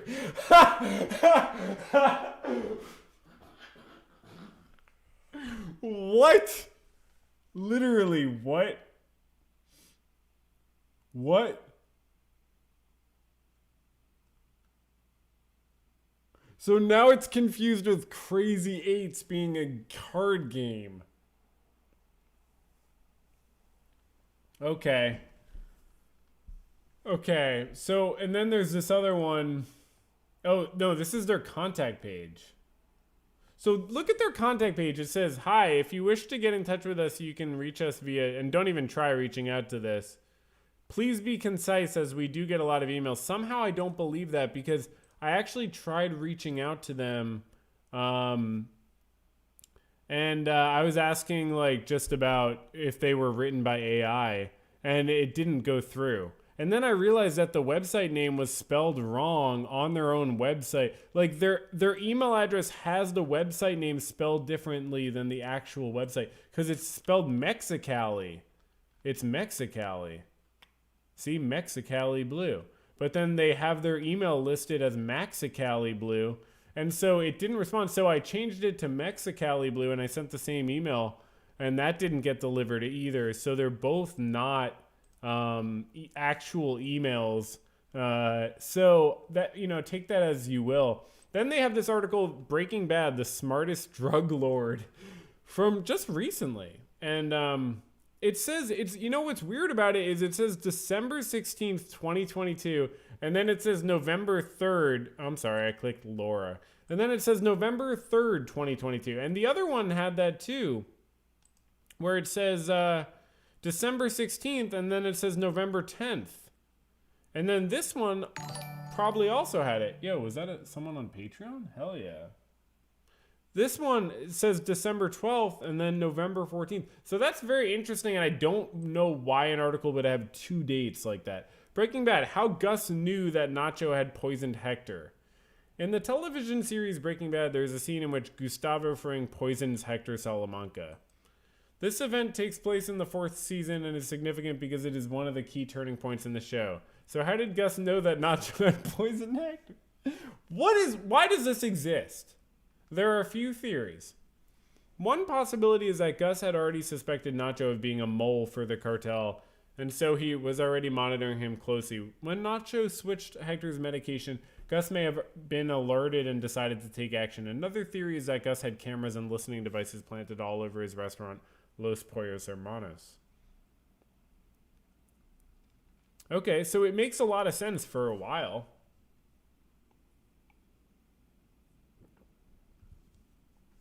And then it just goes on to rumors that Gus is gay?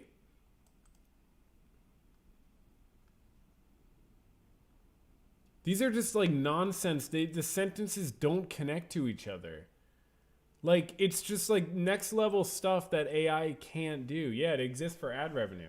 Yeah, they get enough clicks with a website like this. And you know, Mexicali Blue, if that sounds familiar to you, because I looked it up, I was like, who is Mexicali Blue? And it's just some registered, I don't know, name cheat. It's just some fucking weird thing from Reykjavik. I don't even know who the fuck this is.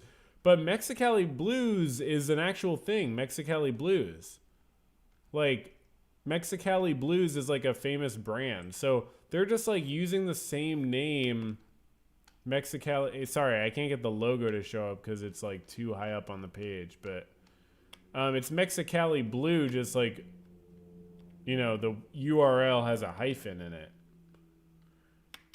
So this article is called High School Sweethearts Mike and Nacho Meet Again Years Later. And it's from last month, but also 2 months ago.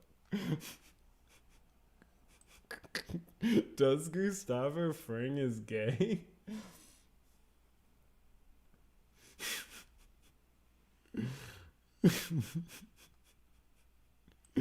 Okay, so what is going on with Laura, and did she watch the same show? Because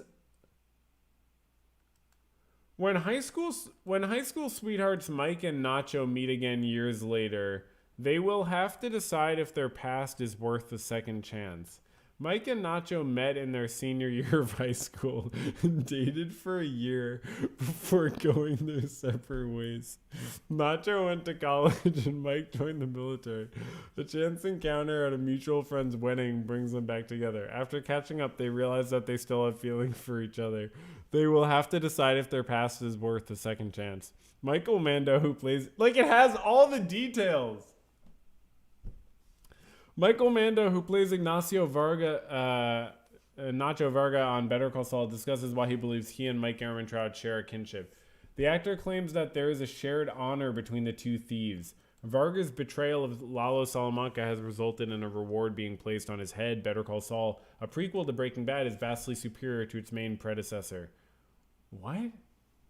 An allusion to a covert subtextual connection exists between Nacho and Mike. On Rotten Tomatoes, both shows received scores of 100% and 98%. What the fuck, y'all?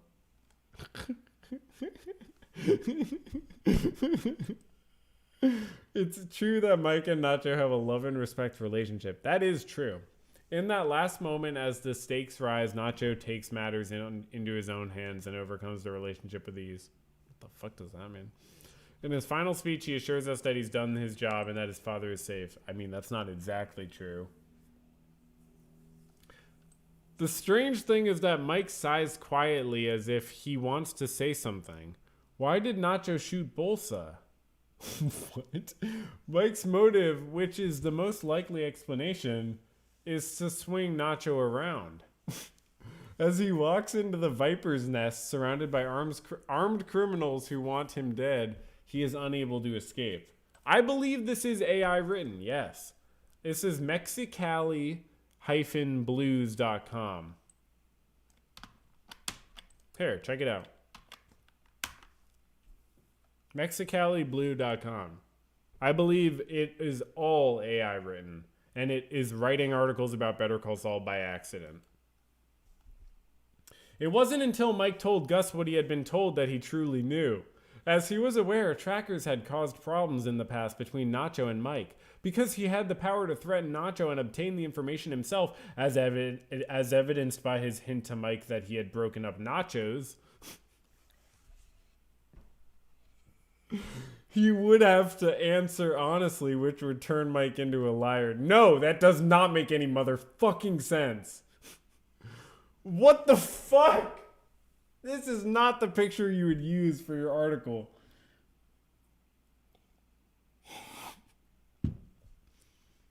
Yes, the AI is confused about a character being named Nacho. That is the entire cause of the whole conflict.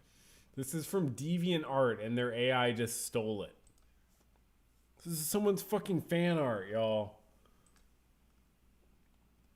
I broke my boy. Jimmy first met Nacho when they were both students at UC Berkeley.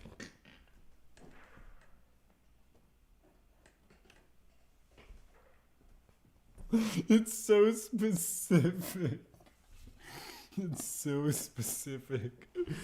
Oh my god, why were they at UC Berkeley? Neither one of them is from California. Okay. Oh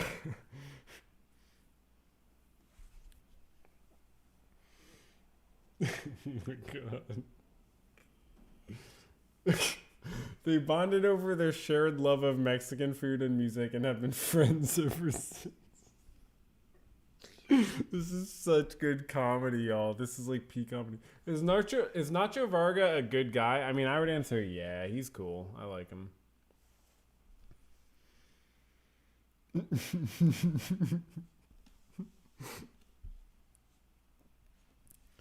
UC Berkeley, an online course? What a joke.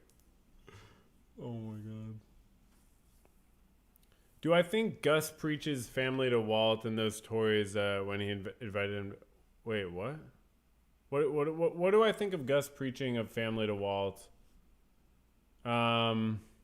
I mean, I think Gus is being profoundly manipulative. And after seeing Better Call Saul and after seeing Gus do it with Mike, it's pretty obvious that Gus is just like fully manipulating Walt and always just interacting with Walt as a controlling presence. And you almost can't blame him. Like, how else should you interact with Walt?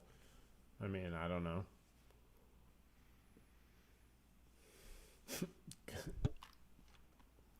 A good member of the cartel is Nacho. He was gentle with his family, loving his wife, and had no desire to harm anyone. Nacho clearly desired to make a change in his life at the start of the show's second season. What?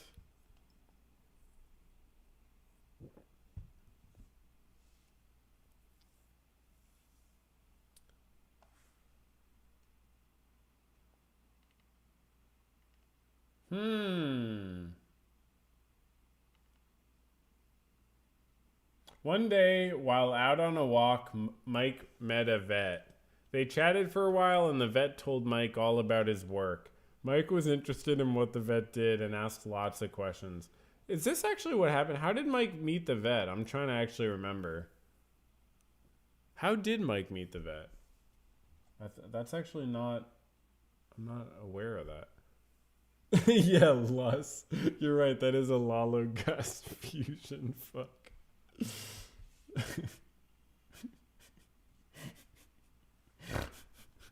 Oh my god.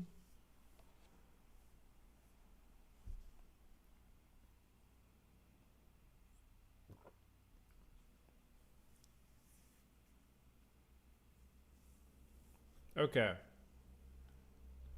The gunshot wound when he came into town. Yeah. Oh, from the taxi guy. Of course. Yeah. Yeah, he just asked the taxi guy. That was kind of a lucky, thing that he happened to get the taxi person that knew about something like that.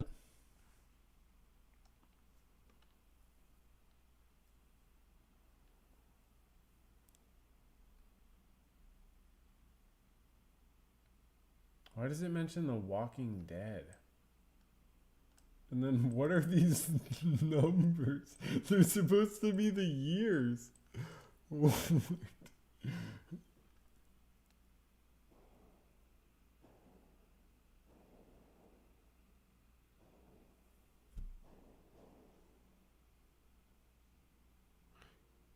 addition to being a fascinating and complex character, Goodman demonstrates a great deal of heart, as evidenced by his interactions with his daughter, who is also a fascinating and complex character. What's her name? The first season of Better Call Saul featured a look at Goodman's shady business practices as Walter White's transformation into Heisenberg unfolded. That's just a blatant lie. Season 2 of Goodman will undoubtedly provide us. This is written in 2022, right? Like, this is written last month. Season 2 of Goodman will undoubtedly provide us with some intriguing characters, bold. Yeah, you gotta bold that. And intriguing plot twists, and more eagerly awaiting the outcome of White and Goodman's relationship. So that's just a fucking lie. I mean, that's full of lies. And they're all lies. I mean, this one is full of lies, of course. This one just turns into an advertisement. Look at this shit. This is the future of fucking journalism. Like, when stuff can be just completely, devoid of quality. Like, this is what will get pushed more and more. This is written like 4 months ago, okay?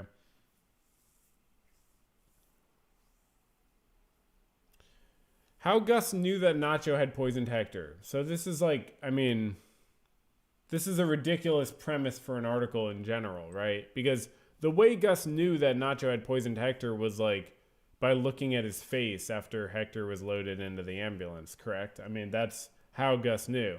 He looked at Nacho's face as Hector was loaded into the ambulance, and he knew that, Nacho didn't poison him, obviously, but he knew something happened, and it's not that hard to figure out eventually maybe what could have happened. So, I mean, Gus is very, good at putting things together like that. And look, the image at least here is not Nacho Libre. It's Hector being loaded into the ambulance. So it's like a fair, okay, you can write an article about this. But this is not the one to do, because this one just, you're reading it and it turns into like a weird thing that's like a different thing. Like, check this out. As a result, the main plot was likely to be about Nacho being nervous, which Gus picked up on, and then going to grab the pills after Hector had a stroke. Breaking Bad's Peter commits suicide by sticking a defibrillator in his mouth and one over his heart. SBI Care Elite is not a great premium card because its general spending rewards rate is below average and the fee is excessive. Book 2 or more movie tickets at Book My Show and you will receive up to... This is like next level writing. It just completely goes into an advertisement for something else. The article just completely forgets. And it's something related to AMC, which is interesting. But it never goes back. Oh, here, it does go back. Mike advises Nacho... Well, it goes... The price ranges from £22.50 to £32.50. Mike advises Nacho to replace the placebos from Hector with the real medication as soon as possible in order to prevent the death of Hector from being determined. Hector does not die, so Nacho intends to shoot him after he successfully switches to the other side. What? And then it just continues to ask the same questions and like give no answers. So I'm just exploring, if you find this interesting, good, because I do too, and I'm glad that we can share that. I love that, AI, we're giving AI so much power to like create content and influence us. And it's very interesting to understand how a website like this could come to be. And like this website, check this out. Like, this is how it works. Like, it just posts so many articles like all the time about, everything. So you go to like their blog and they just have like every single day so many articles that are posted about all different kinds of cuisine. And I assume if you go to them, they're just about the cuisine. They don't start talking about Better Call Saul.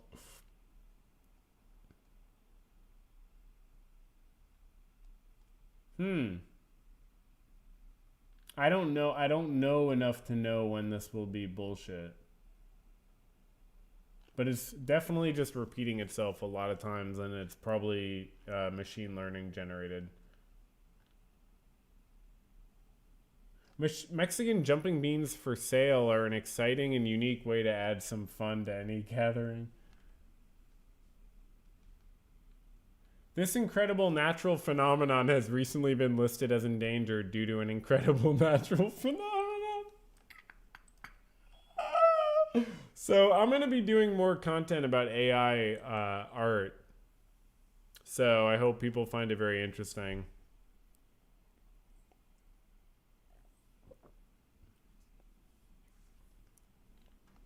So, and then I saw this just happen the other day. Bryan Cranston was on Hot Ones. When I was promoting Why Him, and I thought when I left, I thought, that was the most bizarre interview I've ever done. This won't last. It's a gimmick. No celebrity in their right. I mean, is he not evil in person? And they said, "Do you want to go on Hot Ones again?" I go, "Yeah." Wait a minute. What was? I'm not sure as we go along. Well, guys are okay. Breaking Bad versus Better Call Saul. I don't see Walter as even wanting to be like redeemed or anything. Like, let alone, like, he lied to himself about sort of not really realizing the negative consequences of what he was doing, but he wasn't even like trying to make out some sense of like, I don't know. I mean, he knew that he was just like, I care about my own. I care about myself and my family, and that's what I care about. So I didn't see him as trying to be like, oh, I'm gonna change and improve myself. Jimmy did have that. He sort of lied to himself about it in a lot of ways, I think, but probably had it more than Walter did, I guess, in my opinion, at least. I don't know how other people watch. Walt definitely had like human sides and sides that are relatable, but I didn't see him overall trying to improve himself. That to me like wasn't apparent. If maybe I missed it. So I think his "I did it for me" speech was very interesting, because that's exactly what I was thinking the whole time. It's like that's it's a show about a person trying to come to understand their role in their life and their effect on the people around them. So it's like, like where he's like unable to say that he's the bad guy. Like Jesse's like, I know what I am. I'm the bad guy. And Walter, a few episodes later, is like unable to say he's the bad guy. He's like, I can't be the bad guy. It's just a show about him like coming to understand what he's done and what he's been doing, and he doesn't really seem to want to speed that process along. He seems to want that to go as slowly as possible so he can get as much money before he realizes what he's done wrong. And I don't really see him having ever realized it. I don't know. Maybe I missed something. But he does own up to what his motivations were, but that's different than like wanting to change, right? I don't know. Maybe I'm still processing it. I just watched it in like under 2 weeks. I watched all of Breaking Bad, so yeah.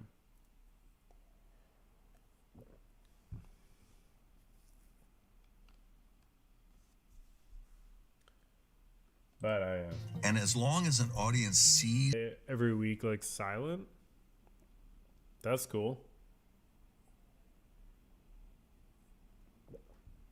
Yeah, I watched it really fast because I watched Breaking Bad really fast because I wanted to just like understand it. I wanted to make sure I like got it. I felt like if I took longer, I would miss more. And I don't know. I just wanted to. I don't know. I guess it's sort of like it's like excessive. Like there's no reason to do that, but I just wanted to. Yeah. So. But yeah, I wish I could like. And I wrote one. I'm on vocal rest. Will that happen to have a sombrero? It was a sanctuary. I want to hear more about. I mean, we're just here to talk about Breaking Bad. I don't want to do anything off topic. I would never do that. What did you mean when you said that an actor approaching a comedic scene can't for 1 second think what they're doing is funny? Okay, I don't. Let's talk I about. told you, there's no, there should have been. These are too deep. I'm looking for Breaking Bad stuff. 2.5 times a week or something is the average. And you just go through. I learned just plow through. I wanna and watch that's some deleted scenes from Better Call Saul and Breaking Bad. I want to watch some deleted scenes for sure. I think there must be some good ones, right? I don't think I've. All right, I think we're done. Are we done? I think we're done, right? I don't have anything else to say. We figured out that this scene was from a different show earlier called Breaking Bad. I watched 60 episodes. And I'll be talking about it some more on the podcast this coming Sunday. You can hang out in the Discord for the Discord segment of that if you'd like. Join with the YouTube member or Patreon. But I'm so glad y'all came out and hung out. This was so much fun. Like I don't think I have anything else to talk about. I mean, this was like a lot, right? Like what else could I possibly need to say at a moment like this? You know, I mean, is there any other, I mean, we have a lot more to say, and like, I'm going to do a video about Breaking Bad. So, here's what I want. I need your help. What should I don't know what to name a video. Like, I want to do it like, it has to be like watching Breaking Bad as it doesn't work as a Better Call Saul super fan. That's too many letters. I don't know how to get, like, what I need is like Breaking Bad, like watching Breaking Bad.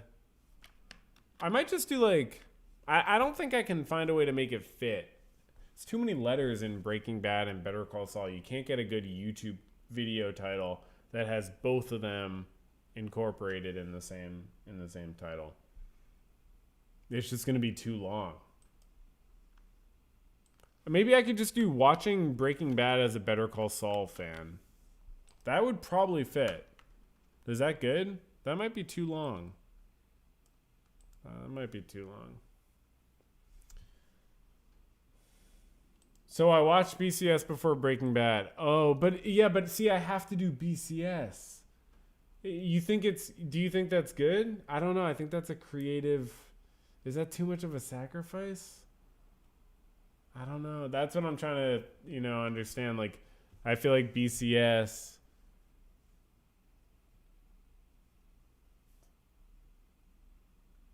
It's too many letters.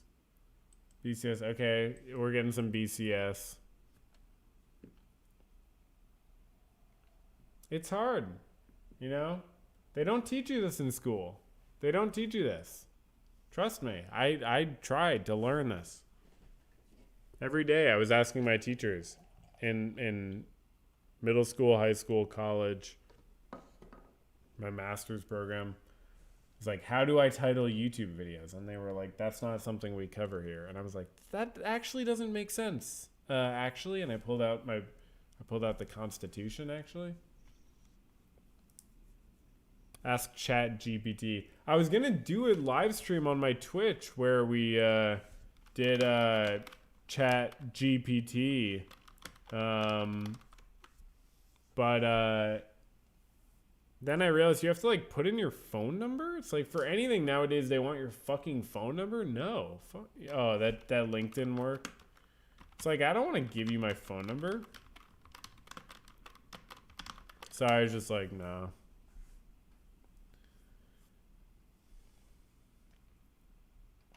Better Call Breaking Bad. No, that doesn't say it though. That's good though. I do like that.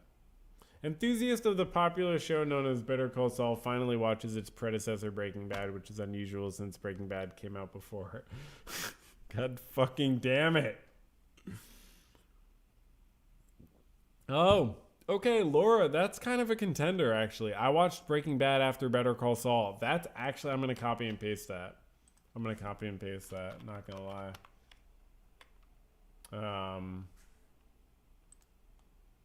That's good. Use a burner phone. Yeah, that's good. I like that. I watched Breaking Bad after Better Call Saul. That's straightforward because even if it cuts off, people understand what's coming at that point. That's great. You get 50% of the money I make. No, I'm just kidding. Don't hold me to that. Don't hold me to that.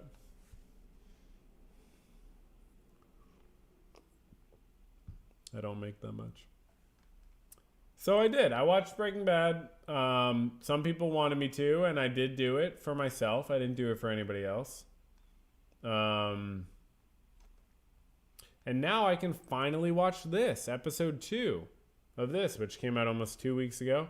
I wouldn't understand it if I hadn't watched Breaking Bad, so that's a big benefit. And now let's check it out.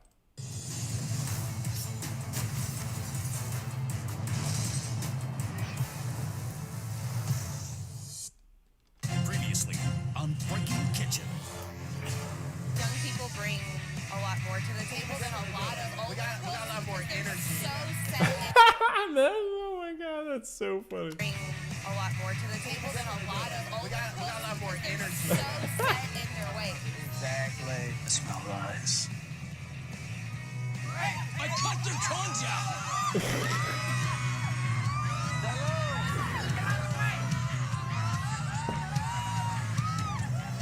Relax. From Breaking Bad to Baking Bad. In the previous episode, each contestant Yo, what's the deal with the hat, by the way? had 45 minutes to prepare their signature dish to impress Chef Ramsay and the critics. Each of them possess a distinct style, which has not yet been seen in this show. Now it's time to determine the fate of each dish. 2 minutes to go. Best man wins. End of story. Salamanca.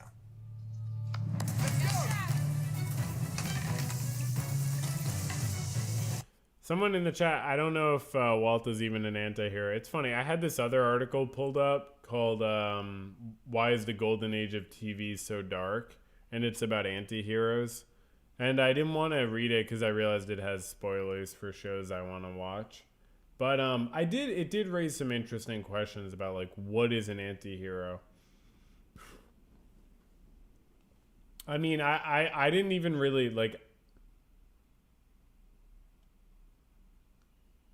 I don't root for Walt. I mean, I don't root for him. I mean, in isolated cases I do, but like, I don't necessarily always root against him. I root for Jesse in a much more like significant, consistent way than Walt. Walt's lost my trust from the first episode when he forces Jesse into their partnership in a completely aggressive and obviously wrong way by threatening to turn him in if he doesn't work with him. So it's immediate for me that I'm like, I do not like Walter. I do not like what he's doing. And like, so where does the hero part come from exactly? I guess I don't, what's the difference between an anti-hero and a villain that you're getting the story from their perspective?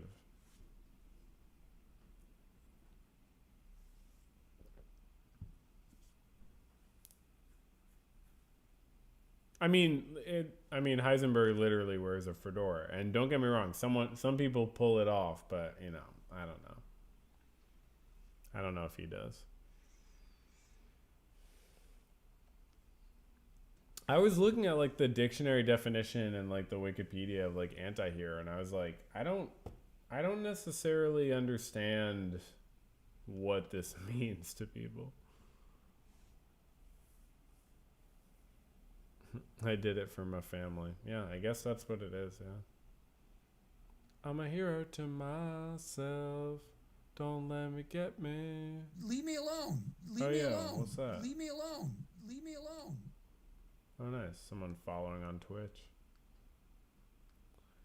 Anti-hero does good things with bad methods. Yeah, that's the thing, though. Like, I think that's another definition for sure. And even that with Walter, it's like, is the good thing like giving money to your family? Like, if so, I don't know. It's so hard to get down with. Like, it's so. I mean, I don't sympathize with rejecting the money from like, just the fact that Gretchen in that conversation is like, you earned this money. This is your, like this money rightly belongs to you, so we should be giving it to you. I just feel like no matter how much pride you have, like, that door is open for you, and if you don't walk through it, that's on you. But I loved watching Walt struggle through this stuff. It was very fascinating for sure. But I didn't sympathize with him. I didn't like care for him, and I definitely, I mentioned taking a lot of notes. I have like so many pages of notes, y'all. I have to type all these in. It's double-sided. There's so many pages. But I definitely wrote several times like, oh, I would not mind if like Walt, happened to die in this scene. And obviously I would never say that about a person. But yeah, I mean, I didn't care for him. I didn't care for him. I liked him as a character though. I thought he was fascinating and I enjoyed watching him. But as a character, I also was like, he could die, and that would be cool. I would enjoy watching that for the plot.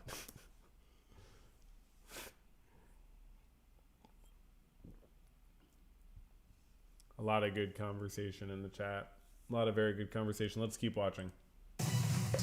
7, 6, 5, 4, 3, 2, 1, and stop. Well, hold on 1 second. Wait. Now, listen carefully. I've tasted over 300 signature dishes. Some of them have been great. Visually, it looks beautiful. It's huevos rancheros. I'd like to give her 5. Congratulations. Others have been disgusting. Please tell me you use fresh tomatoes. They are from the deli Albertsons. This lamp. I gave it to Ted. My name is Skyler White, yo. Are you stupid? My husband is Walter White, yo. Get out! And then there were those that... They did the fucking vine boom, yo. I gave it to Ted. My name is Skyler White, yo. Are you stupid? My husband is Walter White, yo. Get out! Watching while doing an essay about Breaking Bad and Better Call Saul. For what? For school? That's so dope. I love writing about Better Call Saul and Breaking Bad, personally. If y'all didn't know that about me. I mean, Skyler White is such a fucking badass. People are so jealous. That's why they hate. And then there were those that were simply unexplainable. Take 2 slices of bread. You spread the correct amount of cheese, like so. There. You close. You're done. Yo, how are people this excited at these shows? I mean, seriously. Listen carefully. I will score your dishes a number between 1 and 5. 5 being fantastic and 1 being disgusting. The team with the most points wins. Let's start with you. First in line, Lalo Salamanca, taco chef from Mexico. Winning. So visually, it looks nice. Wow, this is so good. Blend. Looks like the Salamanca family's signature dish didn't hit the mark. I'm disappointed. It's underwhelming. Oh, really? So that's a 2. Thank you. That's so good. That's the line from In the Apartment with Kim and Jimmy where he's like, oh, really? Didn't hit the mark. I'm disappointed. It's underwhelming. Oh, really? So that's a 2. Thank you. Ooh. Is that bad? Back in line. I just want what happened. Oh my lord. You served me a raw chicken. Someone says, I wish Lalo and Walter met. I wish Chuck and Gus met. You all ever think about that? Chuck and Gus hanging out. Let's imagine that for a second. Wow, that would be so good. Why is Chuck not on this Breaking Kitchen? Do not sell marijuana to my husband, yo. Chuck and Gus would, like, imagine them just running into each other.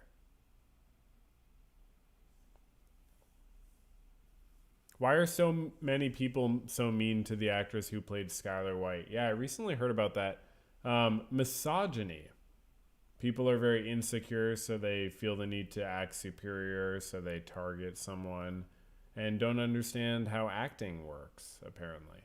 But the actor who played Skyler White, I don't know a lot of the actors' names on Breaking Bad, but like, she's an extremely talented actor, of course. But yeah, some people don't have a good sense of reality and are willing to, you know, act a fool, for lack of a better word. Yeah, I watched Breaking Bad in 11 days. I went hard. I did it. You know, I wouldn't advise it. I wouldn't say go watch 60 episodes of Breaking Bad in 11 days, but I did it. Anna Gunn, thank you. Yeah, she's a very talented actor. I mean, it's obvious, but yeah, I mean, people are just misogynists. I mean, a lot of people just, it's not even people are misogynists, it's like misogyny is just permeating, and it's like people, it's just so normal to be like weirdly negative to a woman. Like, that's just a normal thing for a lot of people. It's not normal for cool people, obviously, but you know. But yeah, fucking Anna Gunn, like, nails it, yo. Skyler is a sick character. So is Marie. It's like they make the show. And Hank, I mean, goddamn, like, for Walt to even be this, like, even barely palatable like he is. Like, you need that. You need all those characters. Of course you do. So you need the balance of all the. It's a really beautiful show. I loved it. I really did enjoy it. I mean, Jesse is outstanding. I really didn't know fully what to expect, and I didn't have most of it spoiled. So it was like, yeah, like, y'all really didn't spoil it. I have to give you credit. If you were all here during the summer and the fall live streams, like with the new Better Call Saul episodes, y'all didn't spoil shit from Breaking Bad. Everybody was super chill, and I frankly, yeah, I had like a totally normal experience of it, except I was taking a bunch of notes.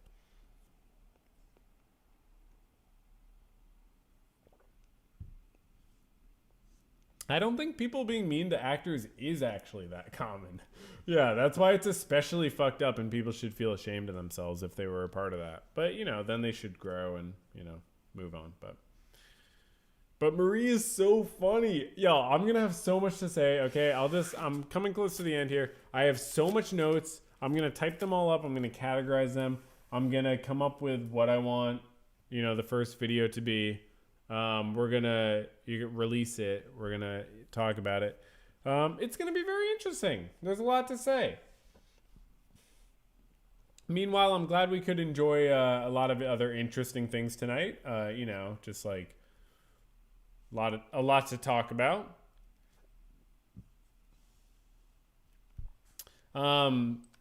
Everybody, what does this do?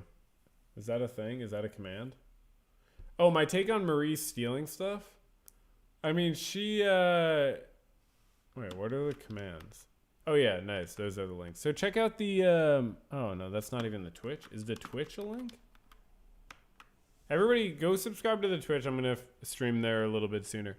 My take on Marie stealing stuff is, I mean, yeah, she just has like a compulsive urge. Just like, it's like fairly common to, you know, for people to, oh yeah, we'll watch the rest of this video. It's fairly common for people to, you know, have that type of urge. It's, you know, some sort of like kleptomania type of thing. But like, she's, I mean, yeah, she's like acting out, and it's something to work through and stop doing. But my take is, yeah, she's like, she's trying to get some excitement. It's sort of like an analogous to maybe like Walt even. It's like her version of like Breaking Bad, right? I mean, I don't know. That's just the first thing to come to mind. But it's so much fun how y'all have this, you know, great parasocial enjoyment of my enjoyment of Breaking Bad. All right, let's finish this. Let's finish this video. Tell me again.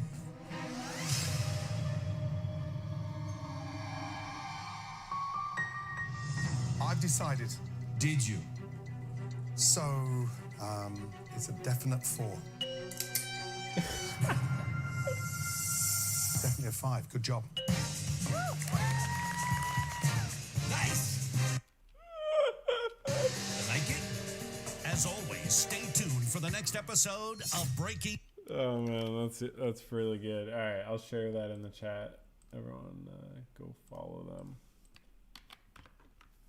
And yeah, I mean, if you want to support the channel, support the go check out the Patreon, or the YouTube members. You can join the Discord and chill out. We're gonna do another podcast on Sunday, talk about all kinds of stuff. I don't know what.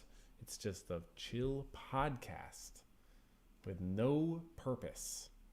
But I hope you all had a great time tonight. I hope you have a good rest of your night tonight. I've had a good time. I think we've been, we've accomplished a lot. Let's just go to this. Hey.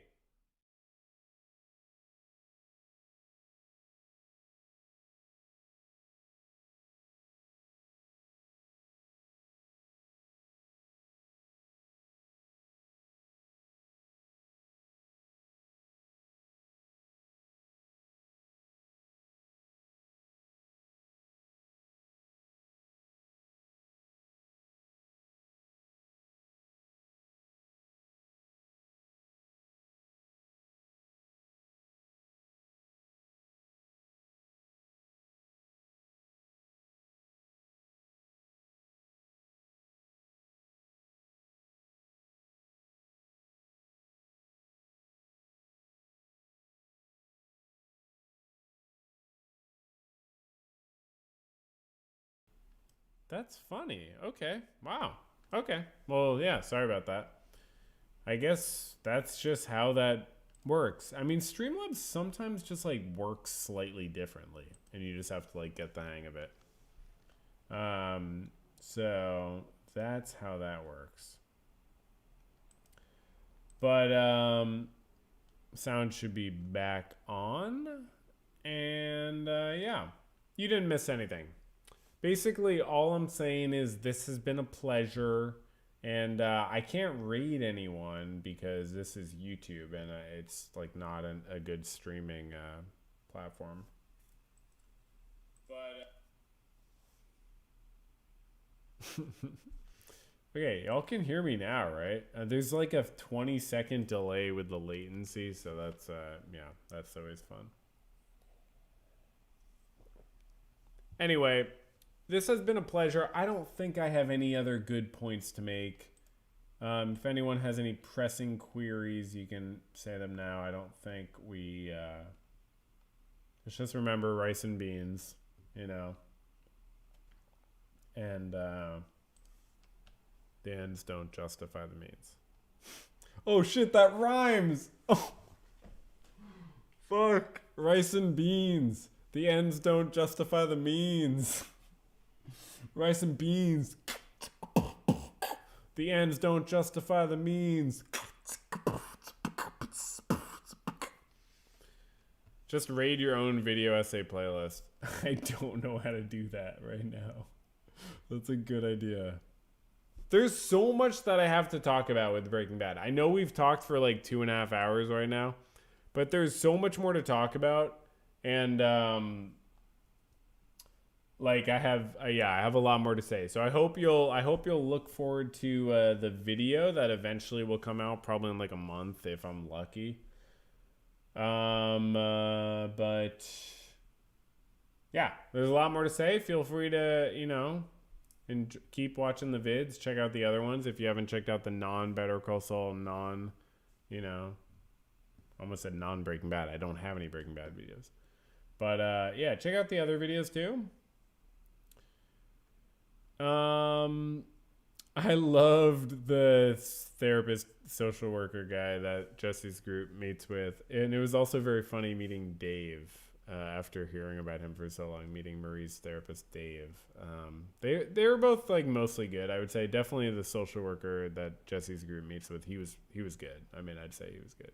I mean, he came off like corny sometimes, but like you can't do much better than that. Like that's a hard job. Like he was killing it. Like I'd say. I very well might do another Breaking Bad live stream in like a few weeks. But I am going to be doing regular podcasts for the channel supporters on the Patreon or YouTube members. So that's more regular. That's every week. And I'll do some live streams over on Twitch. So let me give the Twitch link again. I haven't been streaming there a lot lately, but I will when I soon feel like it. And is this link gonna work? Yes. Let's go. But yeah, thank you very much for coming out, y'all. This has been very fun, and I'm glad we could finally figure out, you know, what's going on in this scene. You know, because, yeah, we were all very confused when this dropped. I know we all felt the same way. Who is the Breaking Bad equivalent of Price? Fuck. That's such a good question. I mean, almost Badger? No. Wait. Yeah. Probably Badger. I mean, in terms of, like, comedic effect. It's not like they're similar personalities.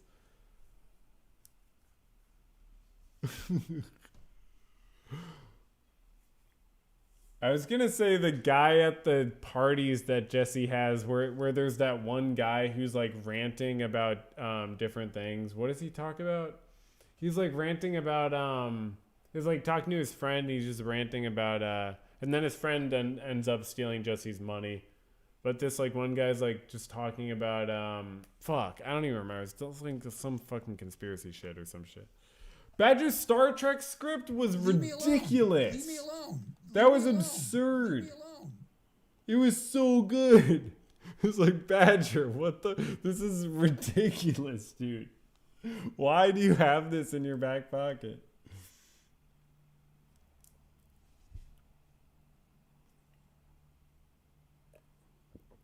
All right.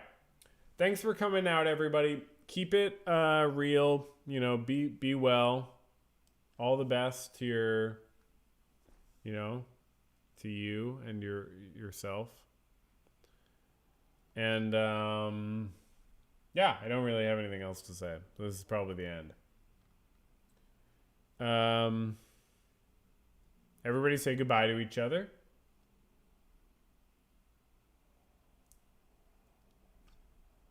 And okay. Better call Badger.